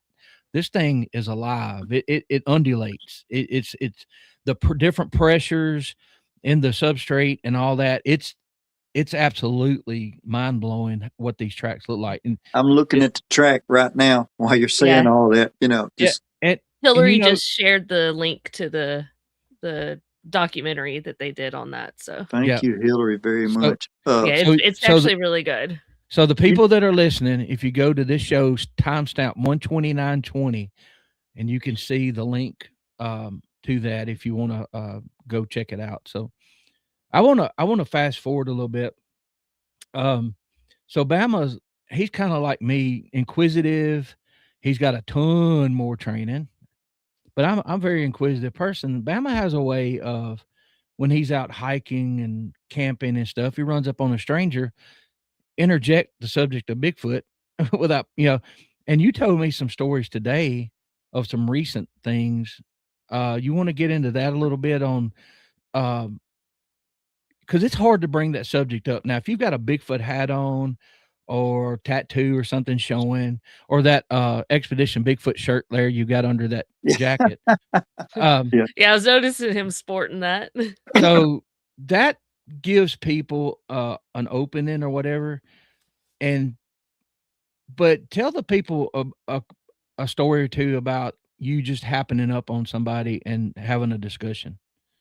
Well, it's not like I'm not known as like the Bigfoot person or anything like that down here. I have over the years had several childhood friends. I went to a very small high school. We just had our uh, 40th reunion, and I graduated with 28 people in my senior class.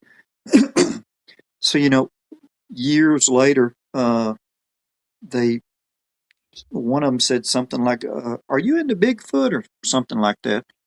She asked me because she had a UFO sighting. That's why she Oh, wow. asked me. Wow. Anyway, I said, "Yeah." And this is my statement. If somebody asked, "Are you into Bigfoot?" or something like that, I usually go, "I am." If you believe in that kind of thing, that's usually just the thing I say. And I I told like her, that actually. childhood friend. She and I went literally from kindergarten through, all the way with each other. And I said, "Yeah, if you believe in that kind of thing." She goes, "Oh, so," she started naming off names. They had a roadside crossing on a double date one night. And they had this, and so and so who's there's one, me and maybe a couple other guys are the only career law enforcement people that ever kind of came from here. Oh, well, he had something happened to him on a dirt road one night. So, a few little stories started coming in like that. One of the stories is this, and I know what we're shooting at here, Roger. One of the stories is this: is less than half a mile from me as the crow flies. There's an abandoned airstrip over here, and it's surrounded by the Sipsey Swamp, is what we call it. The Sipsey River is a river that runs all the way down through the Bankhead National Forest and all that, and it keeps running down, and eventually it comes down here and forms a big swamp down here, covers several square miles. So this abandoned airstrip's out in the middle of this swamp. Well, next to it, they built a pretty nice park for a little town like that. Has a lake and a walking track around, a few hiking trails. So I try to take moose there pretty frequently, for exercise. So we walk up and down that runway a bit. Well, a buddy of mine that I literally went to church with 3 times a week. I mean, we grew up together. We spent all our time in the summertime fishing together, this, that, and the other, et cetera, et cetera. He said, "I had a guy call me," he said, "and tell me that he had something happen to him in the Sipsey Swamp over there." And I said, "Really?" And I don't know why I do this. I think more people are interested in recent sightings. Mhm. The first thing that happens when they look at an encounter is they look at the date, as if today it's more relevant than it was somebody back then. Does that make sense to you? Exactly. Yeah, I mean, absolutely. that person back then is just as dependable as the Yep. one now. Yep. But anyway, I said, "When was it?" He said, "Oh, it's been maybe about 76 or 77 or something." And that's about the time us as kids, when we really started carrying guns down here, long guns, shotguns, things like that, and rifles. And he said, "Yeah," he said, "he parked on such and such road, went off there in the swamp." He said, he got back in there and he said, "Well, he ran up on some big, uh, this is the wordage he used. He said, he ran up on some footprints on a sandbar, mud bar, and going in there." The Sipsey River has so many little side creeks and tributaries, and there's some places that you look at it from the air and it literally kind of makes like a snake as it goes through there. I mean, you could cross it and then walk another 100 yards and cross it again. It's just how it is. And he got back in there and he got to looking at these tracks. And I said, really? And he goes, yeah. He goes, he said that they look just like a person's footprint, except they were way bigger. He said bigger than his hunting boots. This is cold weather too. And he said he got to following those things. And he said eventually he got to looking at them and he ran up on some that were so fresh that they were filling up with water. Oh, Or no. the sand was filling back in on them and stuff Oh, like that. no. That is way That's too walking away fresh. from you, yeah. Listen, this isn't even my encounter, and I got chill bumps thinking about it because Okay. I walk there every day. Yeah. But anyway, he said he saw that, and he got to turning around looking, and he kind of got turned around and lost. Now, as a child, I remember a hunter getting lost in the Sipsey Swamp. And my dad was in the military. And my dad and several men, back then they used those 6-wheeled or 8-wheeled amphibious, Yeah. things. An Argo is what they Right. call them. I remember. I remember as a small child, my dad going and getting into an Argo with some men and going into the swamp, and they went in and found that guy up against a tree, almost frozen up against a tree. Anyway, he got turned around in there and he kind of got lost. Well, he heard something and got afraid and just started running. So you can't run through there. I mean, if y'all understood what was over there, you just can't run through there. And he got to running and ended up leaving his dang rifle or dropping it or something or trying to swim across here, there, or yonder. And eventually he pops out on the old abandoned airstrip out here. Well, no cell phones back then, of course. So he basically runs to the airport office at that time and calls his family on a landline, on a hard line. And they came and picked him up. And he told them at that time that he had fallen in the river and lost his rifle. And he, was getting hypothermic and had run out. And this is where he ended up coming to. But Jackson, my buddy Jackson, told me that story, and I think the only reason he told Jackson the story, and then told him to tell it to somebody after he died or something like that. It was kind of a story like that. Yeah. So I'm over at that little park around before Christmas time, and along that airstrip they've put up some RV hookups with water and electricity. And occasionally, very rarely, you'll see a camper or something parked there. Sometimes around here, this is such a small place, people will come here to do some type of work and they'll just bring their camper with them and they just park over there. So I saw, an RV parked there and a man outside. And I just thought, I'm going to go ask that man how much. I've walked by that 1,000 times. I thought, I'm going to ask him how much it cost to, camp there at night. Because I'm always telling Kel, I'm like, man, we could have the best camp out up and down this abandoned airstrip. I go, we could just put nothing but tents and RVs and just line this thing. But there ain't nothing to do around here. So I drove up to him and kind of got out and we were kind of talking about something. And I said, and he said, what it is they're putting up the Christmas decorations. So I'm kind of like the security man. He said, I'm retired. I just sit over here and at night and just, work security. And I said, it must be nice. He goes, nobody comes through here. He goes, it's so quiet over here. And, he goes, we're backed up here to the woods and stuff. And I said, well, that's all the Sipsey Swamp. This man's from here. He goes, oh, yeah, it's built on a swamp. We kind of started up that way, And I said, man, you better watch for critters out here, out here at night. he said he had a little dog with him. I said, man, you better watch for critters and stuff out here at night. And he said, oh, yeah. And I said, man, you're liable to have a dang booger come up, shake you, camper or something. I just kind of laughed about it. He goes, oh, man, I don't want that to happen. And as soon as he said that, I said, there's a story about this very airstrip. And he goes, go ahead and tell it to me. And he goes, and he said, but if my wife's here, he said, don't tell her because she's afraid of stuff like that. And I told him the story.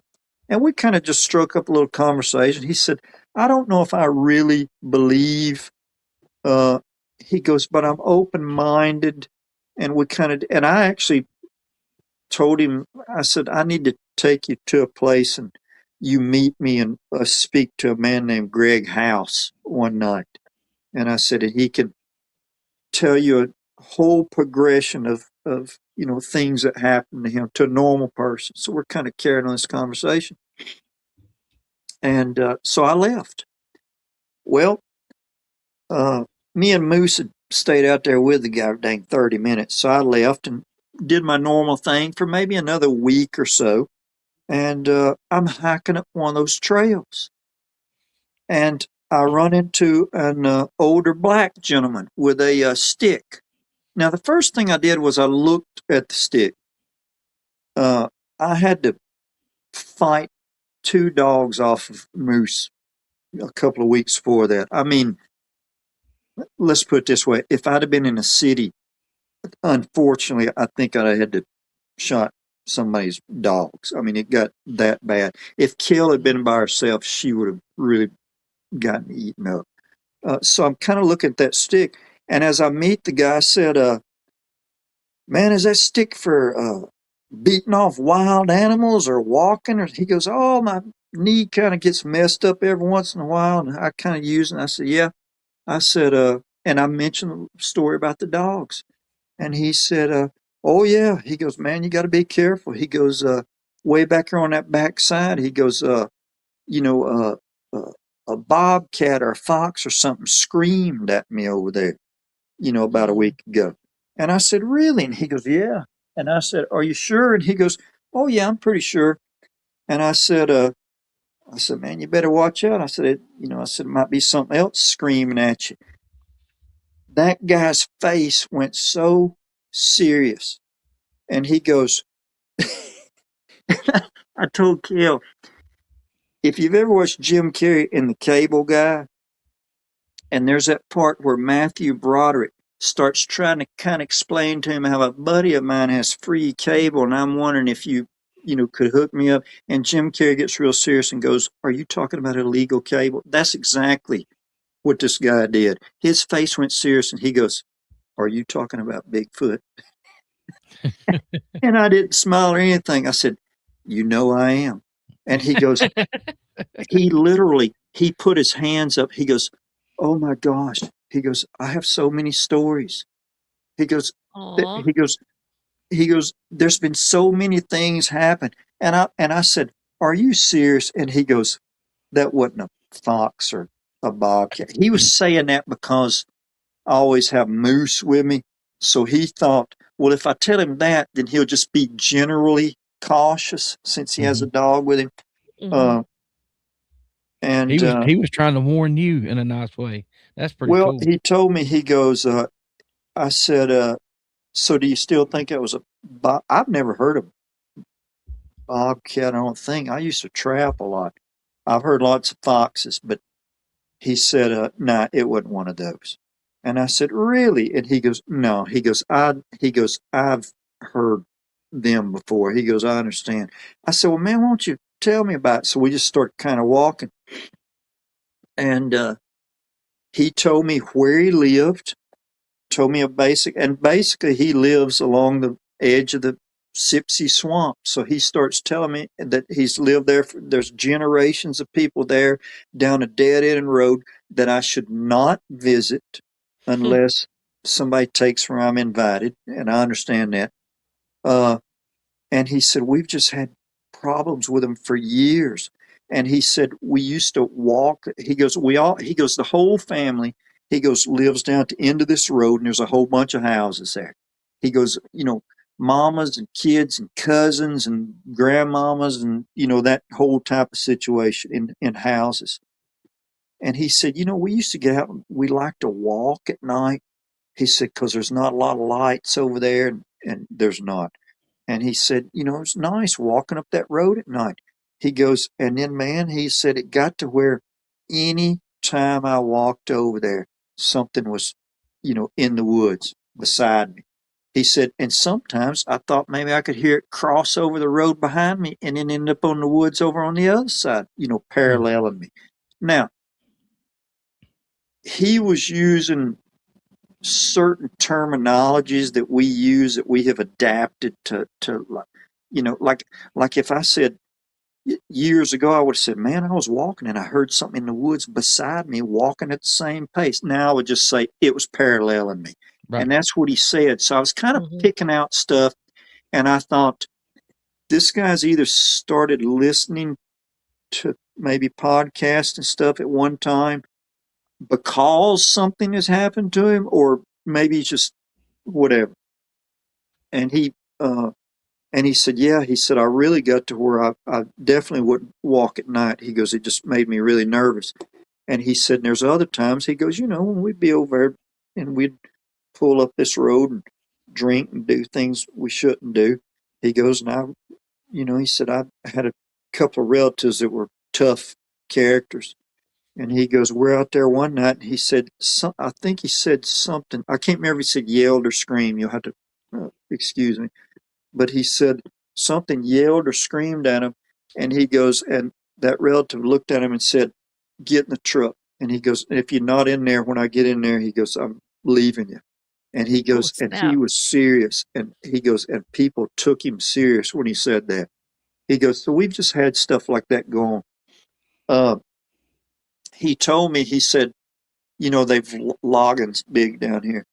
He said they've logged around the house on one side. They can't log into the swamp. He said they've logged around that area on one side of us.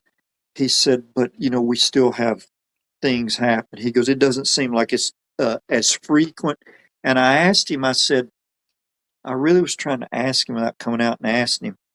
I forget him how I worded it, but he said that it seemed to be kind of seasonal even for some reason. Now, seasonal means that for him may mean that they're there for a couple of weeks and then they're gone for 6 months or something, because the weather's pretty much the same down here all the time. But he told me, he said, you are welcome to go down there any time. He goes, he said, I'll have to take you. He goes, so they'll know who you are. He goes, and once I, introduce you to folks, he goes, you can go anytime. And I think I can probably get some pretty good, dealings with him, because I've dealt with a man before who had generations of stories and took me to all the places on his land. So there's, I know that there's lots of people that probably have stories, and there's probably been passed down to them too, which would be interesting. It'd be nice. That would be really cool. Just document those, just with your pad. Yeah. And get the time of years. Cause I mean, I've had people that I've talked to that 2 years later, the 3 or 4 older people, they're gone now. They didn't, and I didn't write it down, but I listened intently. I feel blessed to have run up on them when I did. Here's something I always tell people, since you said that. I used to, I would host a show occasionally when I first started out on the Sawdust Beast channel, Beast Night with Bama. That's what it's called. I've had Vic Cundiff on the show. I've had I've been so fortunate to have such good people on the show. And in fact, Greg House was originally on the Woodwalkers when it first started. And I listened to that interview, and then I asked Spencer if I had his permission to also interview Greg on the other channel, because when somebody starts talking about their encounter, man, questions start popping in my head. It's just a natural thing to do. So we really started interviewing Greg and did like maybe a 4-parter. And Greg's a great storyteller, and so he was, we spread it out over a bunch of episodes because I wanted to look at the chronological order of everything that happened over a long period of time. I wanted to talk about Greg, and I've done this with several people. If y'all ever get a chance to go over to Sawdust Beast, watch my interview with a guy named Mike Bluler, because I'm a religious person. I was raised, very strict in the Church of Christ. There's many years that I was not religious at all. I was far from it. I was very mean and brutal for a while. But now, when I started getting into this, I had to work that into my religion, big time, as to where this stood and how can they exist if your parents were Christians and they tell you that they don't, that type of stuff. So that's one of the things I talked to Mike about briefly, was how it affected his religion. And then when I've been to Greg House's place, and me and him have ridden around and have actually went to the spot where he first saw one, a roadside crossing across a field. And I just said, what did it, I think I'm preparing myself, for what it is, because I pray that I'll see one. I hope it's not unpleasant, but before I die, I would like to, see one sometime. So that was one of my things too, was how it affected, the way people thought after that, or not just, well, I don't go hunting no more, none of that. I'm talking about the real stuff where, it affects you a lot. And I consider Vic Cundiff. I never thought when I got into this that I would speak to these people from these famous podcasts and text with them and be hiking places. I've been hiking before and talk to somebody for 30 seconds and them go, "Are you Bama Murdock?" Just just out of the blue. It's a pretty neat thing. It's wild. But speaking with Vic, the thing about Vic you got to know. Now, on the show I did with Vic, it's the most listened to episode on Sawdust Beast. Not because of Bama, it's because Vic was nice enough to come on and tell his encounter to me on the air. Yeah. So that's why it is. It's not because I did the interview. But otherwise, speaking to Vic on the phone and stuff, one thing that he sends home that I want people to know also is he will always bring back to the front of your mind that seeing Bigfoot isn't a great thing for most folks. Yeah. He said, I've never heard of a pleasant dog man encounter in all my life. And he goes, sometimes he goes, when someone tells a story, or he goes, when I relay a story and people go, "Oh, cool. How cool is that?" He goes, I just almost want to say, this isn't cool, man. This person's traumatized, for the rest of their life. I mean, that really is the person Vic is. Well, Bama, Yeah, I I've have to learned do that at where I work as well a lot. People bring that up, and I was like, yeah, I can't wait to see one, or I didn't see it, or I didn't see it. I'm like, that's not necessarily a bad thing. Yeah.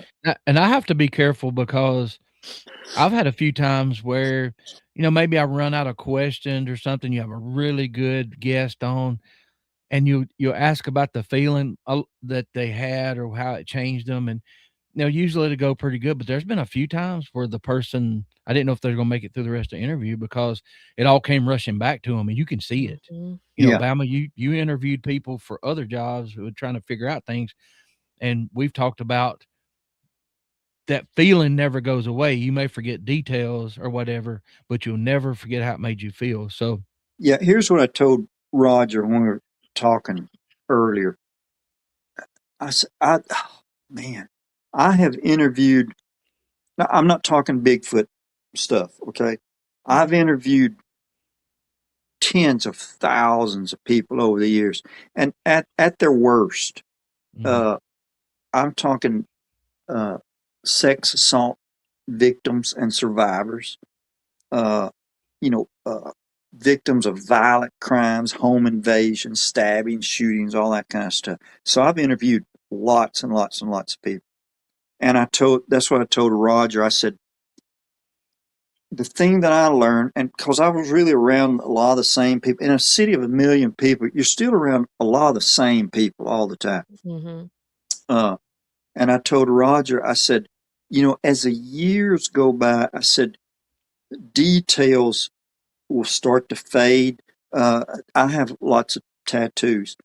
And I tell people all the time when they, first question people go was, did that hurt? And I go, well, yes, all of them do. I go, but, I go, and me, I go, I do not like needles at all. So it can't be that bad. But I used to tell people, I go, and I learned this from the street. With victims and with me and with police officers, your body forgets pain quickly. It forgets the sensation of it. I've been hurt pretty bad a few times, but I've seen lots of other people hurt way worse. And you forget the pain after a while. That dulls. But if there's an emotion attached to that incident, you never forget the feeling of that emotion from the incident. Now, I'm saying that specifically about lots of people that are sex assault victims.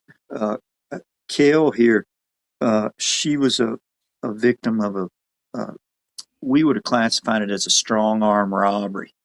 But, most people say, oh, that's just a purse snatch. Well, it's not when they jerk your arm out of the shoulder, out of the socket, get you down and beat you in the face just because they want to take your stuff.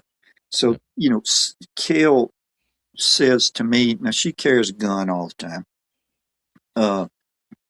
She says to me, she goes, if I think back on it, she goes, the only thing I really remember is the sound of footsteps running up to me in the dark. It was three guys followed her home.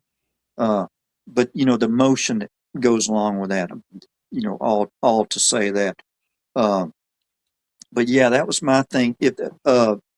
Listen to Vic Cundiff's interview that I did, which I thought was great. Just thanks to Vic and Mike Bluler's interview, because there's things in Mike's interview that and this is another one of those times to where I had heard somebody. It's not like I'm going and it's not like I'm going and taking other people's guess. It's just that I will hear the interview and I just go, oh man, I want to know this. I want to know this.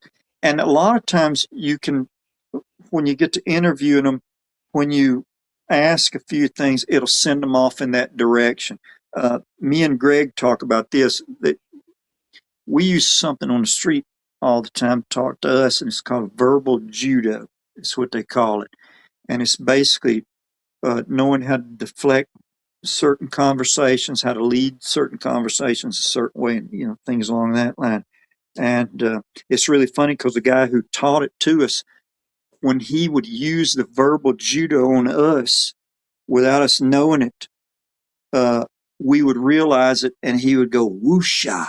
That's the word he would use when he got done. He would go verbal judo. And so you learn to, when people are upset or when they're angry or lividly angry or homicidally angry, you learn to, man, that's the first, thing that you can use is verbal judo.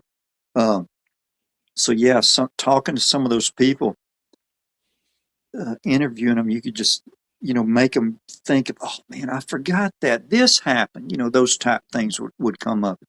For any new people, I'm sorry, you're just going to, thanks Hillary, put that up for the Mike Bluler episode. I bet my hair is pretty short back then. Uh, but yeah, that was a good interview. I was going to tell you this before I forgot it. So I'm back. Let's go back to the park for a second. I speak to the black gentleman out there, and got his name, and I said, "Man, let's get together here. We'll do something." And I went back over there, maybe 2 or 3 days later, and a couple of days later, and I see the man over there on the runway, sitting out there again. I didn't want to go over there every day because sitting out there relaxing, but I drove by there and talked to him a few minutes, and because it was getting time for them to take the Christmas lights down, so I knew he wouldn't be over there anymore. So I had given him our names and our podcast channels and stuff. And I even told him, I said, when we have a meet and greet or something like that, I said, you should come to the meet and greet. And that's where I told him, I went through the speech about, you're going to see people there that are very diverse. You're going to see professionals there. I said, I hate to have to tell you that, we have attorneys and doctors in our group, to try to sell our group. I said, but there's, I said, you're going to see a cross section of society at one of the groups. Well, there's his wife over there sitting in a chair with him on the runway, and I hadn't met her yet. And I said, well, man, I'm just going to stop by and, chat at her for a second, because she's very nice also, local, lived here her whole life. And we stepped out there and said something, and I really didn't bring up anything because he said, don't, stuff scares her. And but he brought it up. He goes, he said, we watched some of those podcast things you were on. And I said, did you? And he goes, yeah. He goes, man, I thought that was interesting. And he laughed. He goes, I didn't watch one of them when I was over here at night, sleeping on the runway over here. And we kind of laughed or something like that. And I said something to her. I said, what do you think about all this? And she goes, I don't know. She goes, I'm open-minded. She goes, I'm sure that they probably could exist. She goes, because there's strange things out there. And I said, well, I agree. And she goes, well, I know because I've seen a UFO like that. And when she said it, the first thing I did was I looked at him because I wanted to see the expression on his face. And he's one of those deals where he's, because that tells me that he's heard the story before. She's probably told the story several times. And I said, really? I said, would you tell me that story? She goes, sure. And this is when she was younger. And she's up with her husband now. They have to be in their 70s or late 60s. She said, I was on a roadway with Roger. Me and you talked the other day, and I couldn't remember the exact number. And I don't want to ever go on a show and say something that I don't know exactly. But she said she was either 3 or 4 friends with her. So there was either 4 or 5 of them there. And she said, we're walking down this road. And she said, this is what struck me strange because I'm a little bit into UAPs. Well, I did a show on Sawdust Beast on nothing but UAPs one time. I've done several things away from the Bigfoot thing on there back when I, really enjoyed doing it. And she said we heard a whirring noise, like a whirring. That's only, like a giant hummingbird type noise, that type of a whirring noise.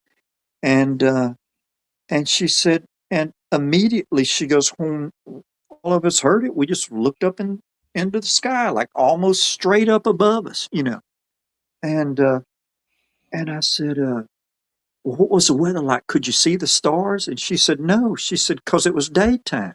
And I said, in broad daylight. And she goes, oh, yeah. She goes, it was daylight. She goes, now there was clouds. She goes, it wasn't big poofy clouds. It was, just an overcast, cloudy sky, but it was daytime.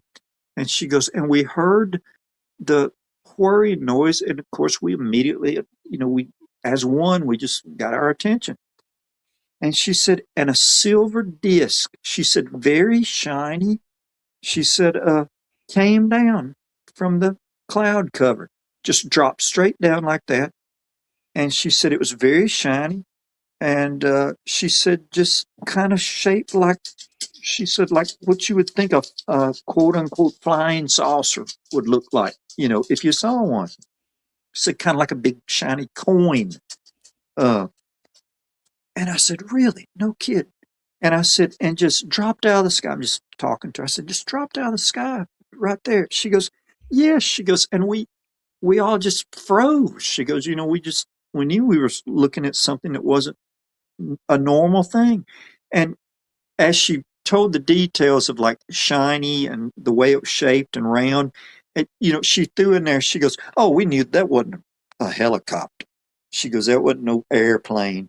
And she goes, and it wasn't a drone. She goes, they didn't have drones. And she goes, and and this is where we got up to it, where she goes, oh, and it was way too big to be a drone or a helicopter.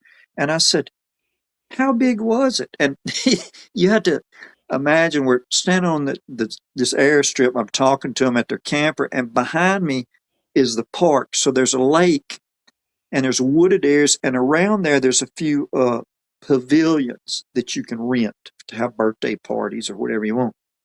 And she goes, well, I knew it wasn't a plane or a helicopter or anything because the size of it, was just too big. And I said, how big was it?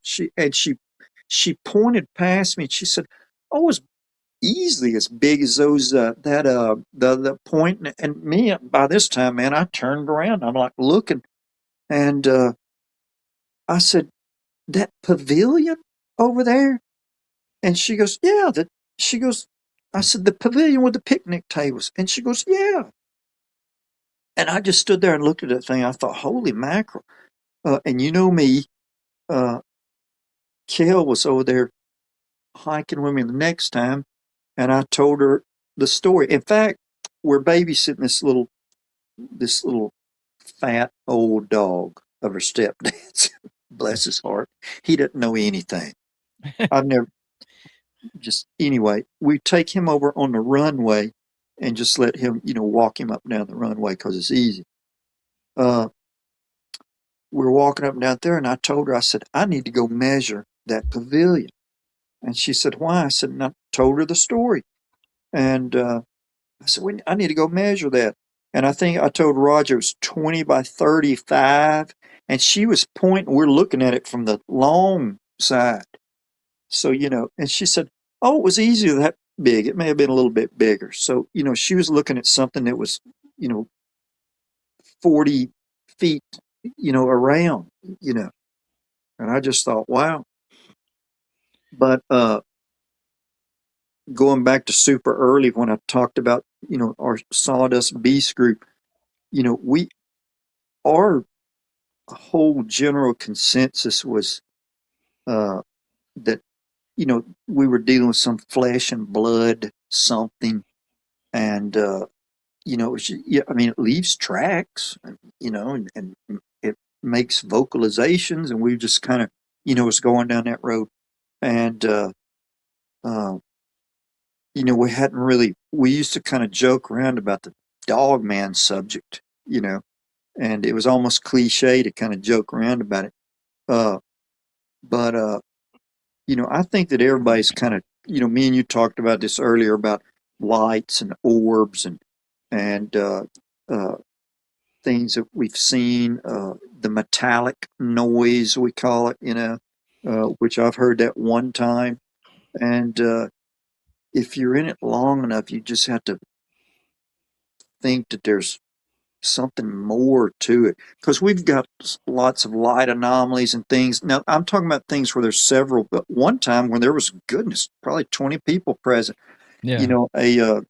associated light anomalies associated with a Bigfoot return call or a Bigfoot call, or what we think is after putting it on the spectrograph. Right. So you just have to. And that's the thing. That's why that's important, because I just had, Spencer analyzed some howls that I had, and then David Ellis, he enhanced it for me. And it by itself, it doesn't mean anything, but David in 2008 or 9 recorded something similar in the Pacific Northwest. This has like a dual howl, like a two-tone. Yeah. The first one's not, but the second one's almost melodic. It's freaky. And that's the one that was close enough that it could have got between us and the vehicle, so you can hear that I'm excited. But then the third one is a little bit melodic too, if I'm using that word correctly. But the more we've been out and you go out at night, I asked my father-in-law, he said, we've had things happening and I've had that land 30 or 40 years. I've been out on tractors and I've never seen or heard anything like that. Yeah. I said, have you been out there at 2 a.m.? He said, never. I'm like, there you go. And the other thing is when I don't have people say that to, like my old camping and hunting buddy, we talked about it. I kind of mentioned it one time because some of the TV shows had started coming out, and I had the one thing happen and the screams happen. So we're just sitting there one night kind of talking about it, not talking about it. I just mentioned, I said, man, oh, dang Bigfoot or something like that. He goes, oh man. And I was really still kind of thinking this way back then. He goes, I want you to think about this. He goes, how many hours and hours have we sat out here in trees? And he goes, and every critter in the world come right up to us. He goes, nothing can smell us. It don't hear us. And he goes, and think about the millions of game cameras in the woods all over the place. He goes, something would have got a picture up. Now, so when somebody says to me something like, man, it can't be true. Why wouldn't they have them on a game camera? Right. It's hard for you to go, I don't know how to explain to you exactly why. That even our so-called experts in the Bigfoot field, they really can't understand why they can avoid a game camera. There's a bunch of different theories, and my theories are no different than anybody else's. But my whole thing is, man, I'm a science person and I base my things on science, and I've been a trainer for years. I used to weigh 265 pounds. I've been a trainer for years, and I tell people, I go, when I tell you something, this is stuff that science has said. This is something that science says works, and there's been studies done on it. So that's the way I've kind of tried to look at this, but you can't. Right. You can't. And that's why I get excited, Bama, when I'm digging in and doing a little research, I'm like you, I have questions. That's why I started this, because I had questions. It's we share that. I wanted to ask my questions. So, when I can dig through and all of a sudden I find something that's possible in nature that's kind of weird, but you're like, that's an aha moment. Like, oh, well, wait a minute. If it happens in nature, then you can't rule it out. I know the answer to this question, but Ninja has a question that says, have UFOs besides orbs been seen on sawdust expeditions? I know that a couple of things y'all saw, you probably couldn't differentiate between a UAP or an orb. I mean, I guess they could be considered the same thing, far off, but y'all had several witnesses that saw some crazy stuff in the sky one night, at least one night that I've heard. If we see that's like, if I interview people, that's almost like a little question I throw in at the end, or if I'm talking to somebody or something. I'm not interviewing people. I just stand there talking to people, especially if it's somebody that's in the Bigfoot field. I always ask them. We say, have you seen the lights? We just say the lights, right? Because that could mean an orb. That could mean like the Brown Mountain lights. That could mean like these lightsaber-looking rod lights. So we always just say, have you seen the lights? And we always ask, have you ever heard the metallic sound? I don't know who ended up sticking it with that. But those are the questions that I ask people a lot. Incidentally, the most success I've ever had from a single spot. I mean, I'm talking about return vocals, light anomalies, and there's lots of people that have went to the spot when I wasn't with them and have gotten vocals and stuff. And that is the Field of 13 Howls. So we had been there so many times that like when we found that pond up there, I said, let's just call it Hog Pond. So we would go out in that booger and we go, man, let's go to that field over yonder and where the recording was made at. And basically I just said, I'm going to call it the Field of 13 Howls. I said, that sounds cool. And, it sounds like a children's, mystery book. And you immediately know where it's at. Right. And Yep. I said, that way it always has a name.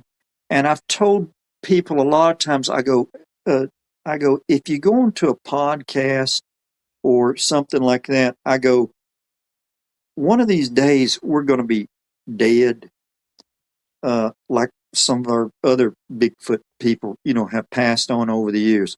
And I tell people, I go, when you go on a podcast, tell the story to the extent that this is the way I always do it. I go, if there's a trucker, a long haul trucker driving and listening to our podcast, I want him to be able to listen while he's driving and hear the story just where he can picture it, in his mind. So, and I've told Spencer that, he can attest to this. And I've told Greg that. I've said, man, this stuff, people will listen to it after we're gone, like we've done a lot of the old podcasts. Mm-hmm. And I said, so, we need to do things in a way that just, I don't know. I said, I don't want to disrespect the whole field in itself. But anyways. Well, we're documenting every time we tell a story or have a show. People always talk about the little pieces of the puzzle, and you never know. Like you said, when we're gone from here, maybe somebody can gather all this together, and maybe it'll help them. If it hadn't been confirmed, which we don't need confirmation. We've seen and heard and had stuff thrown enough to know that it wasn't a raccoon throwing a 30-pound boulder. You know what I'm saying? So, had rocks thrown at us. Okay, so y'all, Amanda had to go right quick. But and Bama knows this, we could talk for hours. But right here on the end, Bama has tons of life stories, and I was wanting him to tell y'all the story. He's run into multiple. Being in Nashville, we had a store on the interstate. I had people coming in all the time. There was a story about Barbara Mandrell, maybe. If you wanna finish this off with a good story, the floor is yours. Well, it's like this. And I'm not going to say this because of Barbara Mandrell, but if somebody asks me, what is the worst day in your career that you ever had? If I have to keep it kind of R rated or PG 13 rated, this is the story about the worst day in my career I ever had. I had worked the street for several years and had gone to Special Operations Division, and that is aviation, your K9 handlers, and your bomb tech guys. And back during that time, K9 we were strictly a felony response team. In other words, we didn't do narcotic. I'd already done, stuff with narcotics with dogs and things on that line. These dogs were strictly for felony tracking and apprehension and open building searches. These dogs were made to track and catch bad people. So we only really went to the worst calls that there were. Mm-hmm. I'd worked the street a few years and finally had got to Special Operations going to K9. And it was me and a guy, and I'll say his first name. His name's Scott. He and I ended up down there the same day in K9. And our Special Operations our office was on the academy grounds, So while we were in the academy, we constantly heard the helicopters coming and going. You'd go down there and see guys out there training with dogs and stuff like that. So I'd eventually work my way down there, because they'd seen me at competitions for narcotics type stuff with canines and stuff like that. So they kind of knew me. Me and Scott got there the same day. Both of us had already been given, you're literally issued a canine just like you are a piece of equipment. In fact, the last one I had, if you look in his ear, he has a serial number, and it was tattooed on the inside of his ear with a tattoo gun. So anyway, you issued your dog. So I had a dog. This is the last dog that I ever handled. Saved my life twice. I couldn't handle another dog after this dog. I had my dog. Scott had his, and they were completely green. We hadn't done much training with them, and we were about to do 16 weeks of the worst. Canine trainings are the worst. People get hurt. They blow out knees. Big thing is you get eat up a lot of times by dogs. Things along that line. We showed up at the office that morning, and our sergeant said, "Hey, stick your dogs in the kennel. We dropped off a couple of dogs at the vet yesterday. Can you go pick these dogs up?" We said, "Sure, we'll go down there and get them." And he said, "It's not," he goes, "they're not trained." That's the first thing you want to know is the dog going to eat you up? Number one question. They said, one of them's a green dog. His name was Lou. And they said another one is a puppy. They said about an 8-month-old German Shepherd puppy named Gilo. I'll never forget it. Gilo. Gilo. He says, "Go pick up Lou and Gilo at the vet's office and, bring them back here." We said, "Okay." And I had to drive up into North Nashville, this vet's office. Here's when the day started going south right here. If you can picture, me and Scott are in my canine vehicle.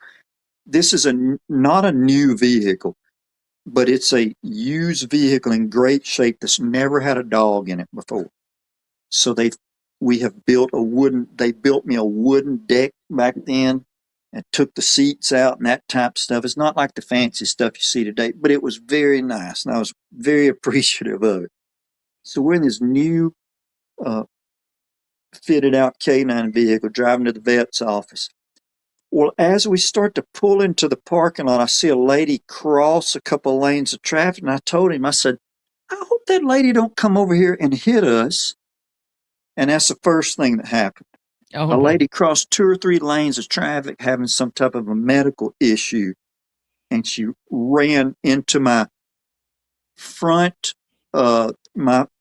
passenger side of my car, just enough to bust out the blinker and the stuff like that on it. This is an old Crown Victoria.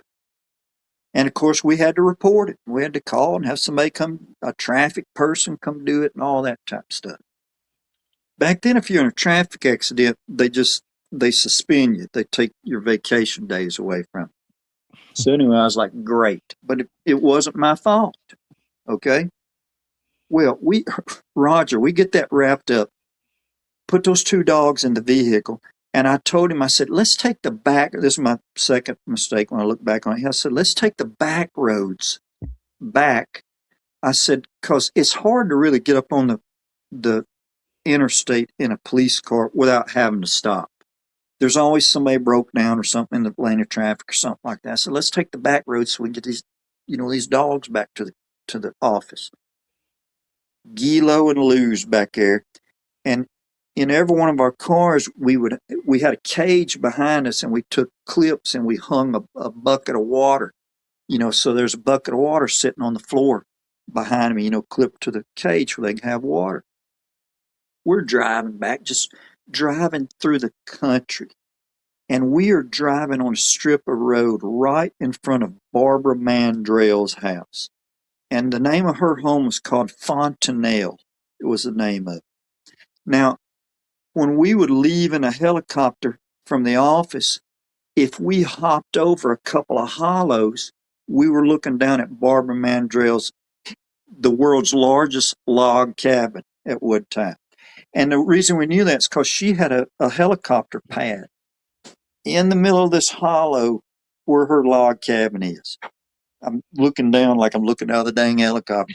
I think And I might every look once too. in a while, her husband would get a kick out of it as he would have somebody fly him over the hill, and he would come over to our runway, because our K9 field was out there. So I'm right in front of Barbara Mandrell's house. She owns the mountain and everything over there. She doesn't live over there anymore, but she owns quite a bit of land over there, and not in a great area of town, by the way. So we're driving on this strip headed southbound back down towards the office. Well, about that time, over the radio comes the channel I was on. It was odd. You're on certain channels, and we had kind of little special secret squirrel channels that K9 used, and SWAT has their own, and that's just the way it goes. A person jumped on our channel, and his radio call number was kind of odd. And I said, "Who is that?" And Scott goes, "I think it's a detective's call number." And the guy said, "Ma'am," he said, "I'm behind a Jaguar that was stolen this morning at gunpoint from a funeral home." That's what he Oh, said. wow.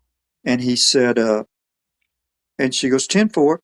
And it got quiet for a second. He goes, "I'm on such and such road, and I'm turning left on," I think he said, "I'm on Whites Creek Pike, and I'm turning left on," I can't remember them anymore. Mhm. Well, me and Scott are kind of coming up to this little fork in the road where there's a market, and the police go in there and eat, get a little snack in the morning before they go out on their shift. And he said, "Man, hang a U-turn right here and start heading that way." And he goes, "If that dude gets off up there in the hills somewhere into Jolton, is the northern part of Nashville." He Mhm. goes, "He gets up into Jolton up there, they'll never, get him up in there. It's really, really, it's really rural up there." And I said, "Okay."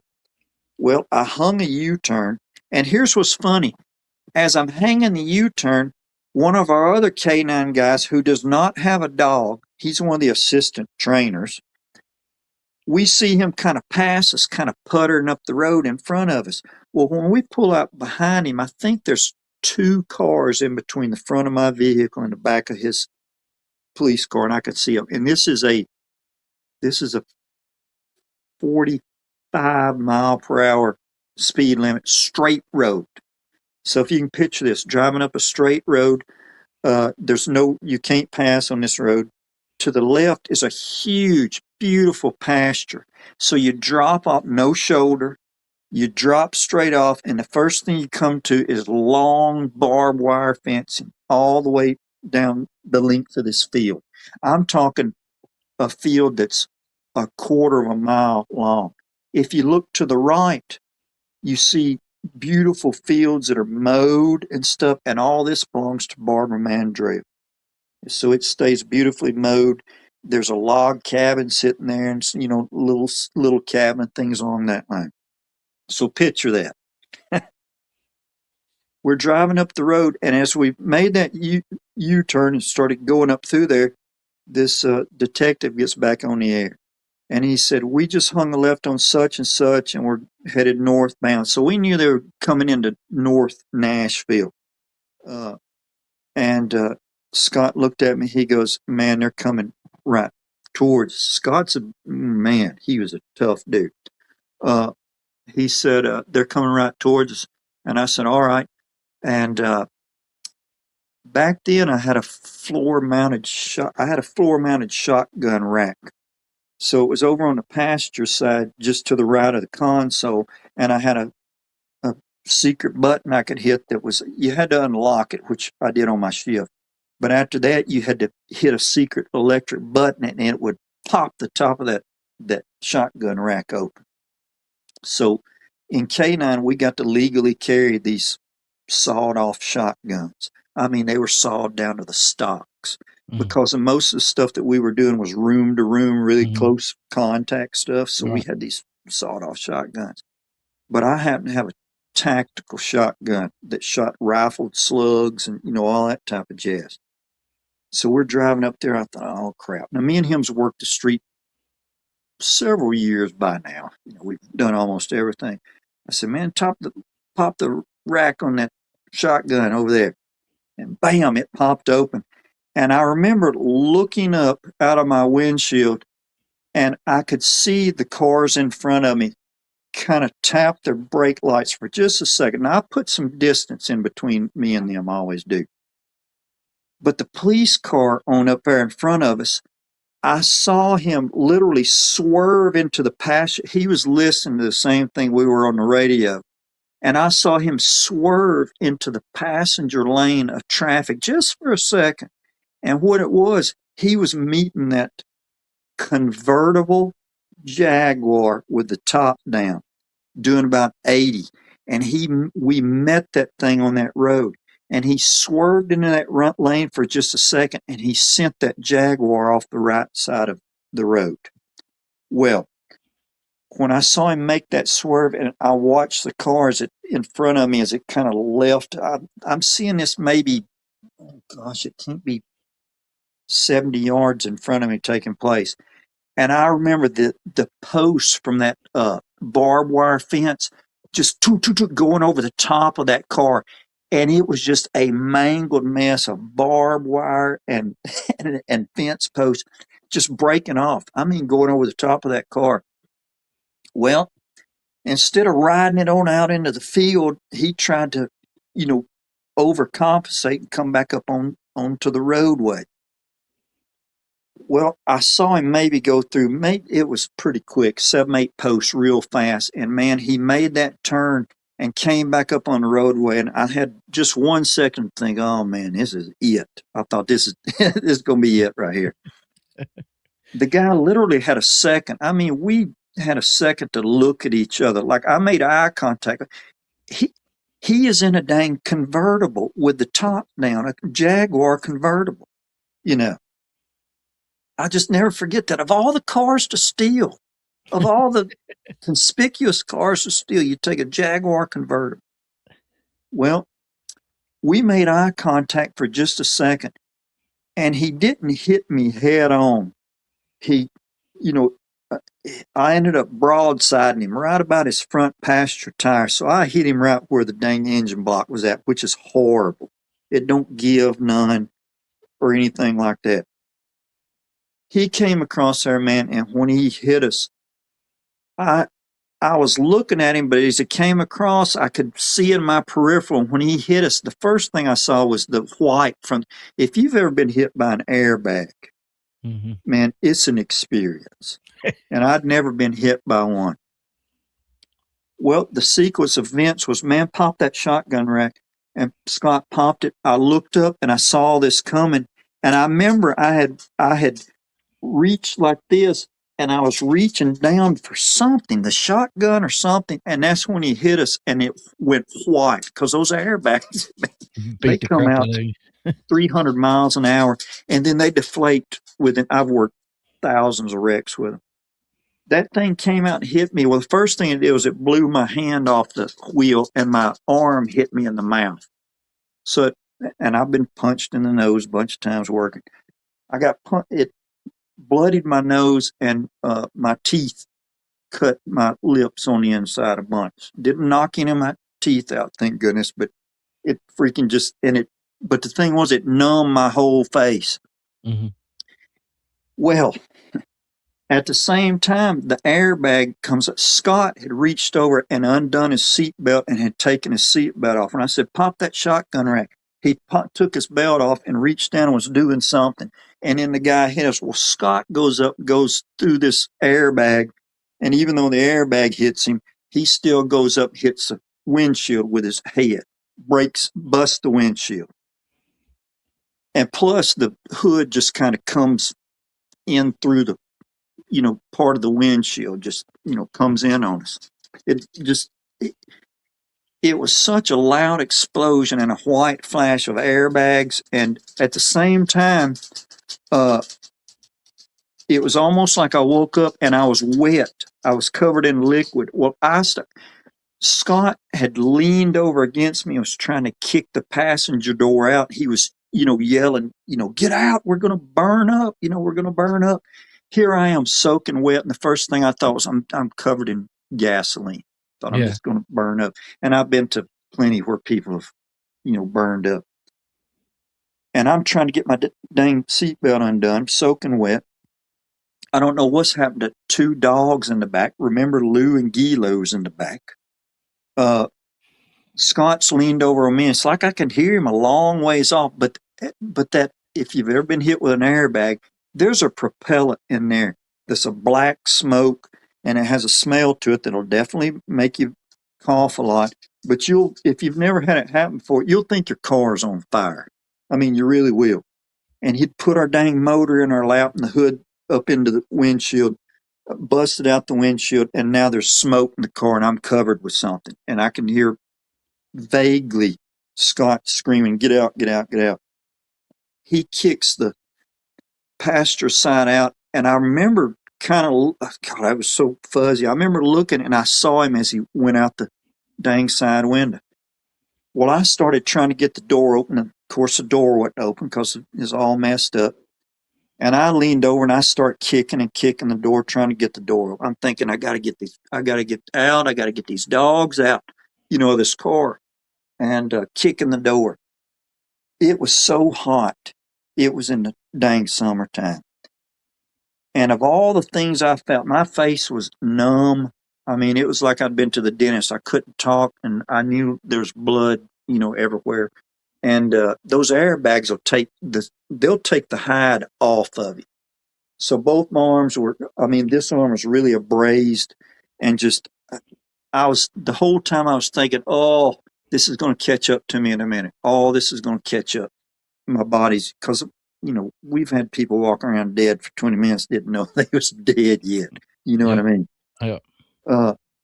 I finally got that door open enough to where I could squirt and squeeze through that door, and I fell out on the dang asphalt. It was hot.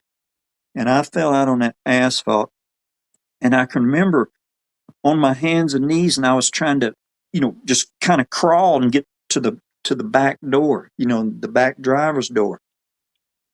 Well, of course, this had all gone on the radio, and they'd already called people and this and that and the other. Well, a good buddy of mine from the aviation unit where we were at down there, he happened to be up.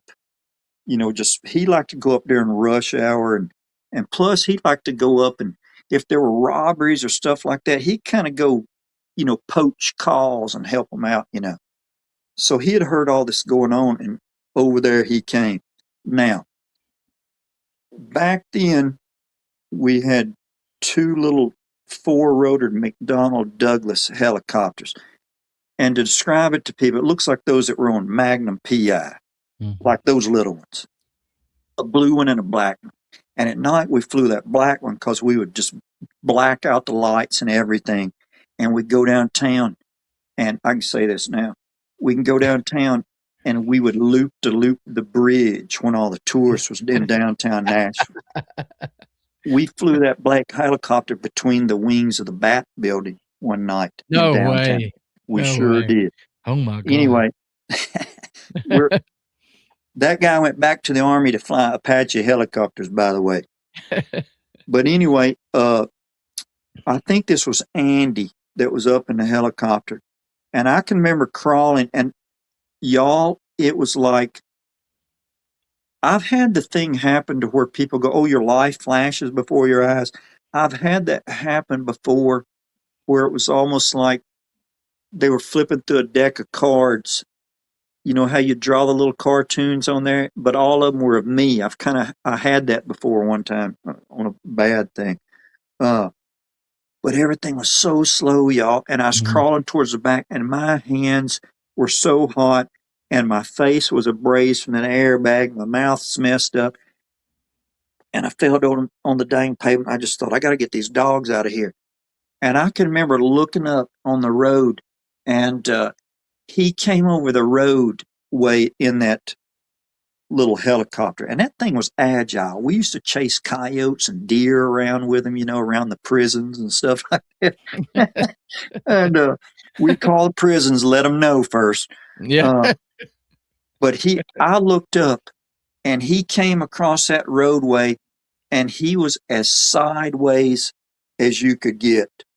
And he was looking straight down at me out the open door of that helicopter. Because when it was warm, man, we'd take the doors off that thing, man. We'd fly in it, And I can remember him looking straight down at me.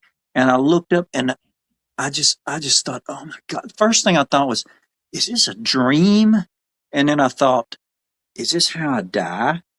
And then this was funny. The last thing I thought was, oh my God, nobody in Alabama is going to believe that I've ended up doing this. I remember thinking that several times. I just thought, if people could see me, Yeah, it's like, what's going it's on? one of those things. That left fast. All that left fast because it was starting to catch up with me. And I remember looking up at him when he went over, and I kind of rolled over, and he went. And my thing was I was trying to get my gun out of the holster, and my hand wouldn't work.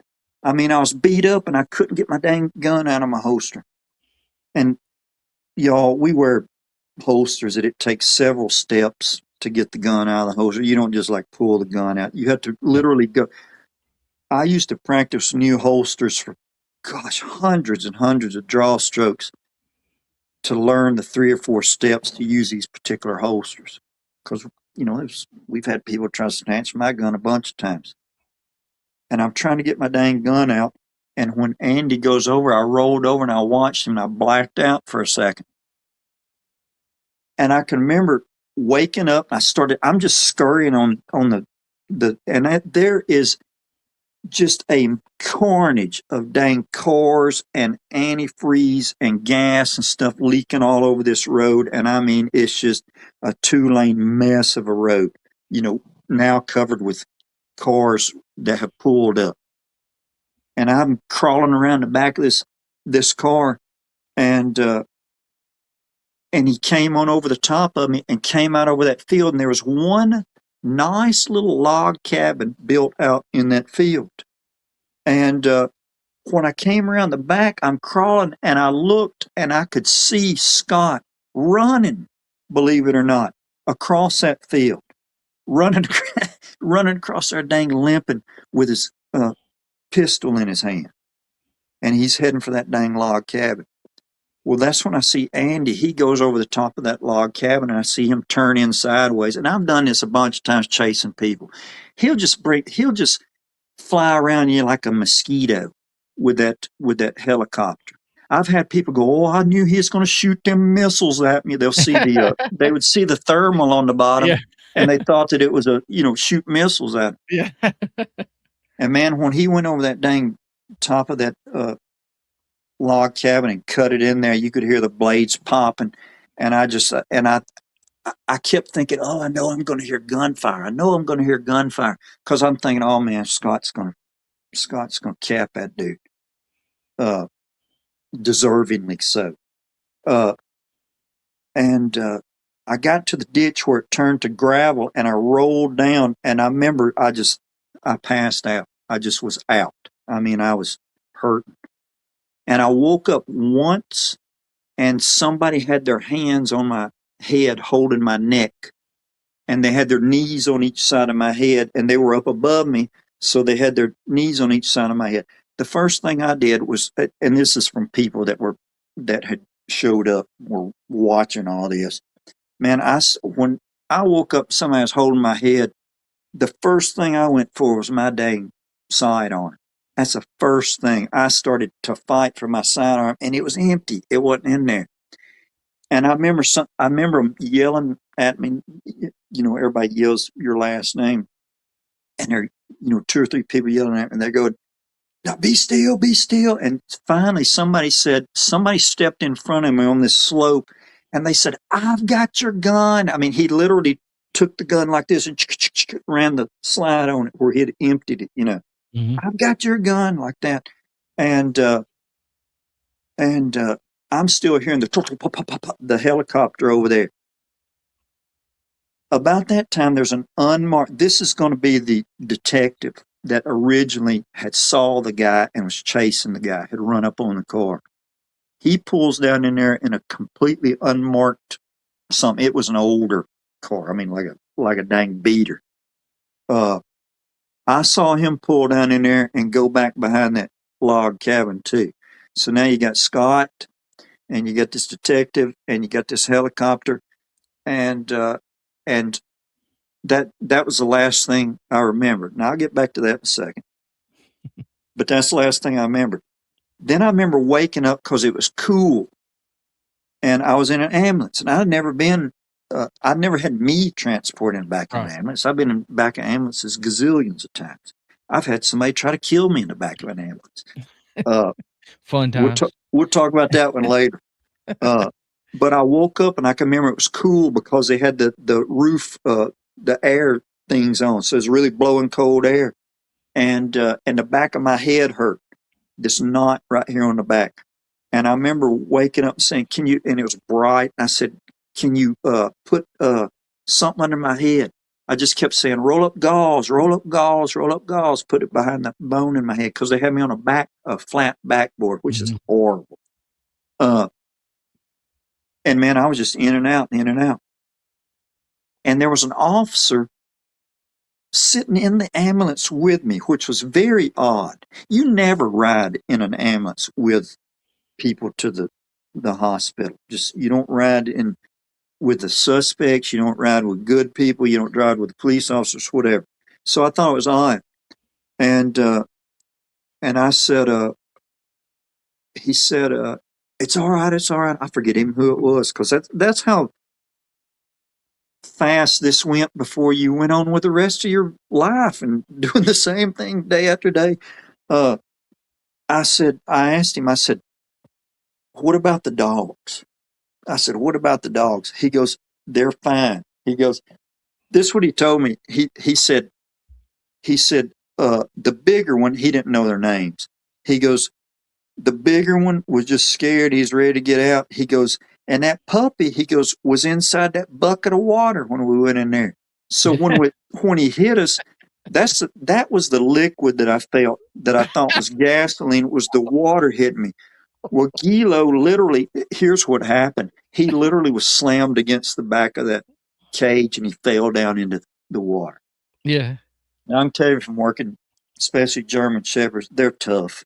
I mean, they take a lot of damage and they're just, but I can remember being in the back of that thing and it was almost like as we were driving, I remember hitting a few bumps and I remember waking up and going, are those the railroad tracks on Charlotte Pike? I was just yelling and they were going, yes. And I kept telling them over and over, take me to Vandy, take me to Vanderbilt, take me to Vanderbilt.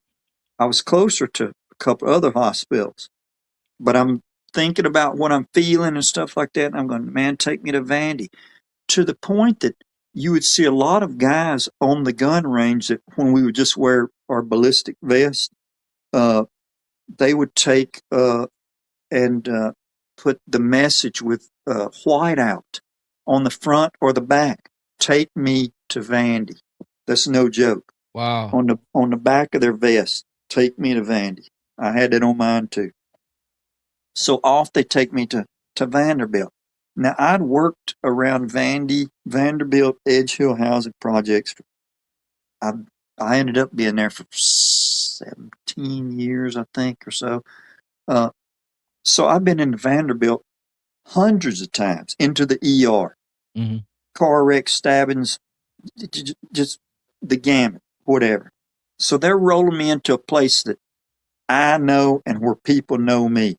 So, of course, we whip up out at Vanderbilt and all the news teams are there, already out there. And conveniently across from the ER was a parking deck. So that's where they like to get because then you could look down onto the ER.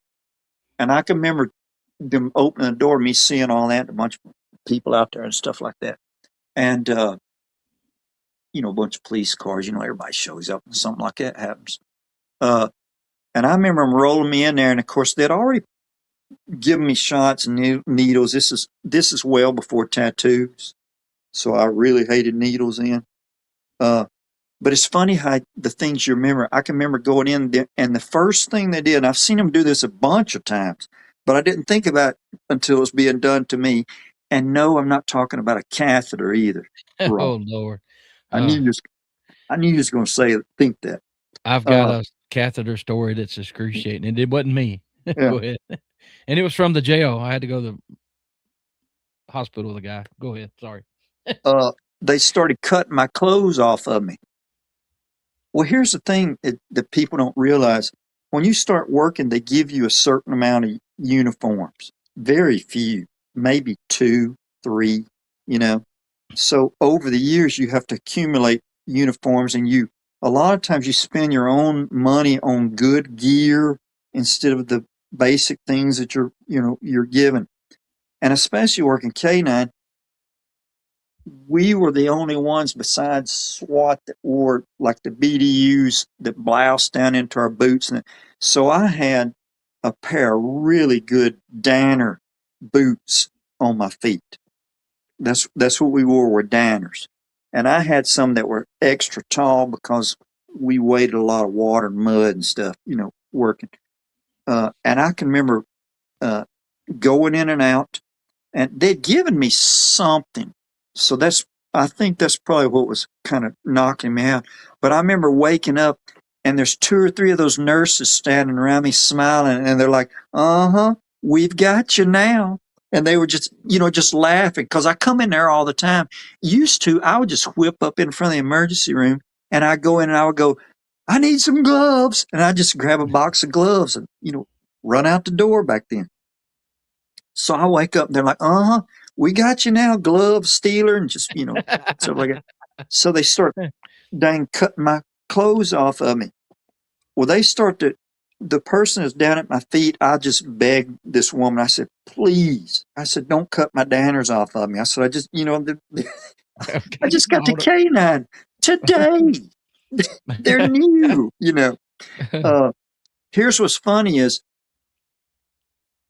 the next thing I know, this is the only time that I was ever visited by the chief where it was something bad.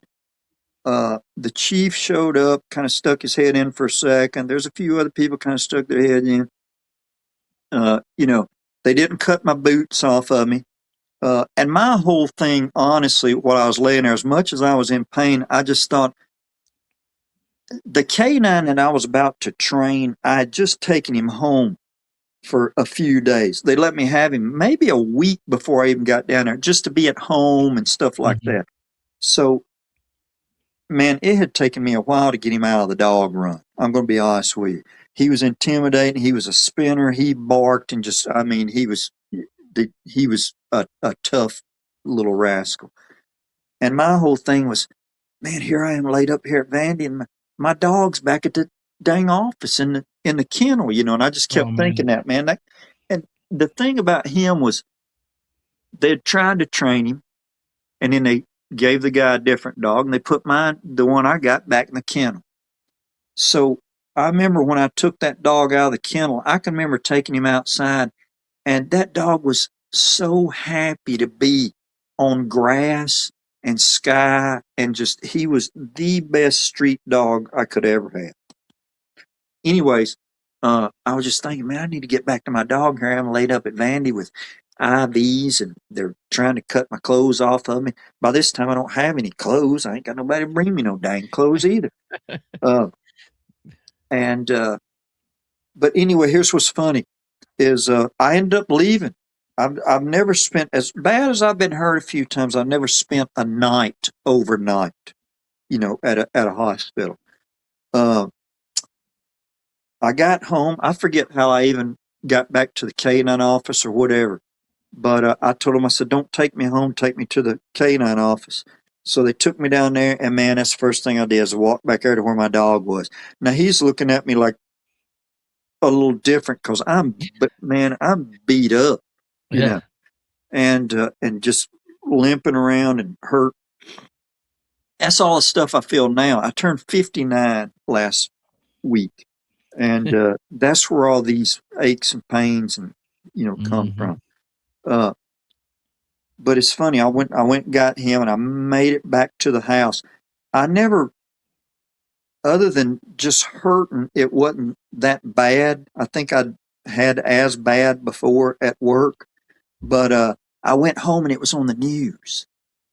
And here's what's funny. This has happened several times, and I've had it happen with my buddies too.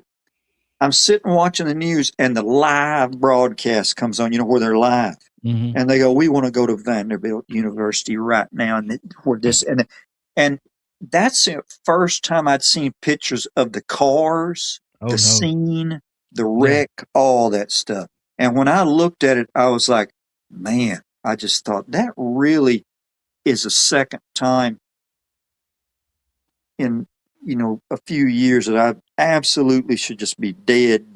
DRT. Dead right there. That's what I say. And I started watching that on the news. And then, of course, they had a reporter that I knew. We encounter these reporters on the street all the time. You get to where you know who you can trust, who you can't, who you like, who you don't. And it was somebody that I see all the time, a lady. And she goes, and officer so-and-so and so-and-so met the suspect right here. And that's when they showed the cars. I remember just looking at, and when I saw it, I caught a cramp in my back right then. Oh, man. And that was it. I was down for days with my back messed up. Just seeing that like that. Yeah. Here's what's funny. Here's how Barbara Mandrell comes into it, other than it being on her property at Fontanelle. I told Roger, we encounter country stars, rock stars, movie stars. I mean, they may live close to you. You go to their houses for any call you can think of. All right, y'all? It can be anything. But I was going to a little health club in the Green Hills area of Nashville. That's kind of a little affluent area down there. Money. But, I'd gone to health clubs for years, and you learn people and the owners and stuff. And I would go to that health club, and the owner would cut me a break.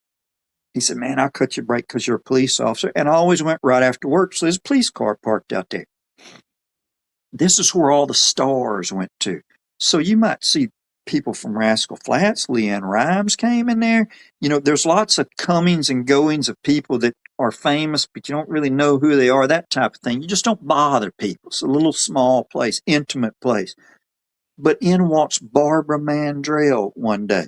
She started going there because she sold Fontanelle, the large, world's largest log cabin, and she and her husband moved.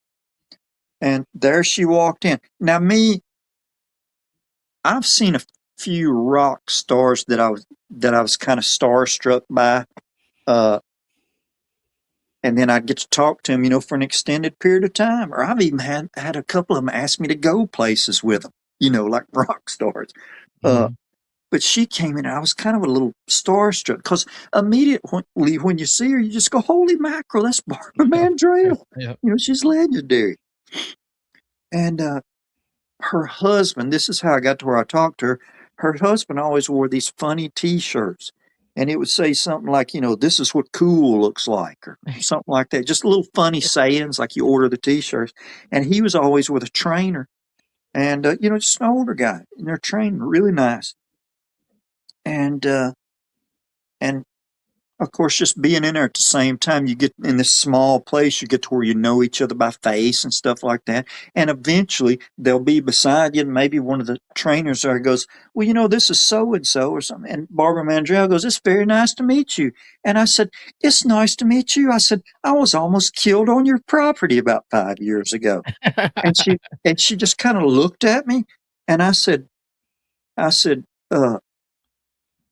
do you want to, I said, do you remember, I said, when there was a bad wreck involving a guy that robbed, stole a car? She goes, oh my goodness, I remember that. She goes, my caretaker ran out to help and held the police officer's neck still while he laid in the ditch. And she goes, and he said he tried to shoot him, but I'll never forget that part. That was me. and I said, that was me on your property. And she just kind of looked at me. I said, I promise. I said, that was me. I said, I said, I was a canine officer and blah, blah, blah. And that's when she goes, could you tell me the whole story? I used to teach, self-defense classes and community classes and stuff to the people there and stuff. And she goes, would you sit and tell me this whole story? And I sit and told her the story. And she was always, every time she'd see me, she'd smile and she'd be like, I'm glad you're okay. They were the nicest people, man. But it sure did. Barbara Mandrell's house. And you started out your day. Well, dude, how long we been on here? Had it almost three now. But we'll wrap it up. Thank you, Bama. Y'all, look, we talked about Bigfoot and stuff. You got anything else you want to do? No, not tonight. I can't hear you. Your audio's out. Did I go out? Yeah, let's wrap it up.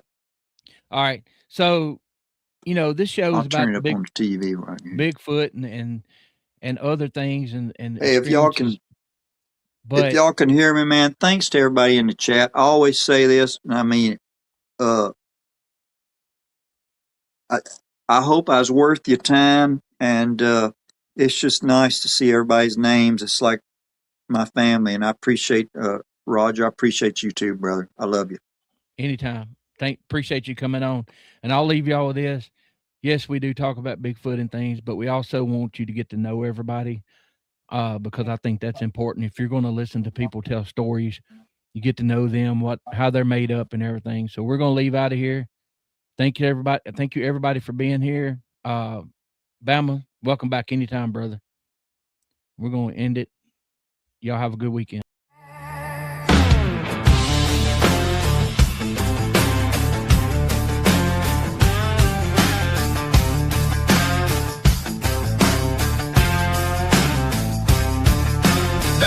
In the pines where the water runs black, where the moss hangs low and the night leans back. The stories whisper about a shadow tall, big feet moving where the moonlight falls. Some say it be, some say it ghost in the trees. Some say trouble blowing in with the breeze. But around here, man, we know the call, or we just call them friends, a Squatchin' Holler. So light that fire, let the cattail shake, hear the night birds cry and the copperheads wake. If you hear a howl in the Georgia fall, it ain't no wind and it ain't no dawn. When the creek runs cold and the shadows get taller, yeah, you cross a line in a Squatchin' Holler, where the legends walk and the brave men falter. Better mind your step in that Squatchin' Holler.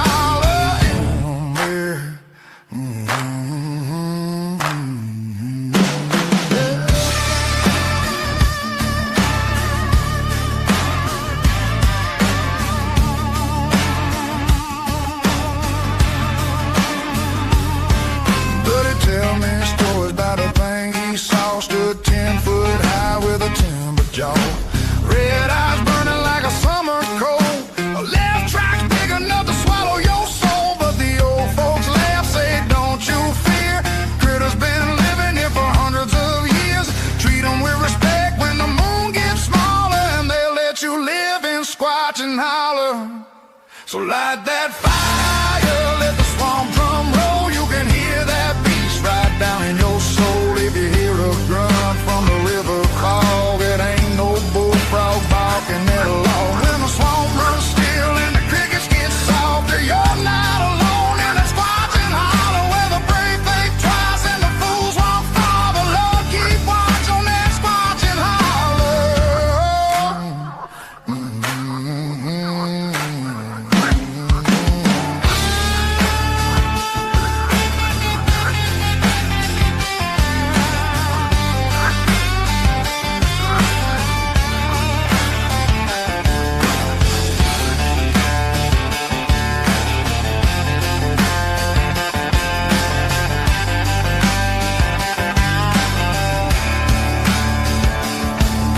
Some say he guards at old Pine Ridge. Some say he walks from bridge to bridge. But one thing's sure, when the night comes down, something big still calls this ground.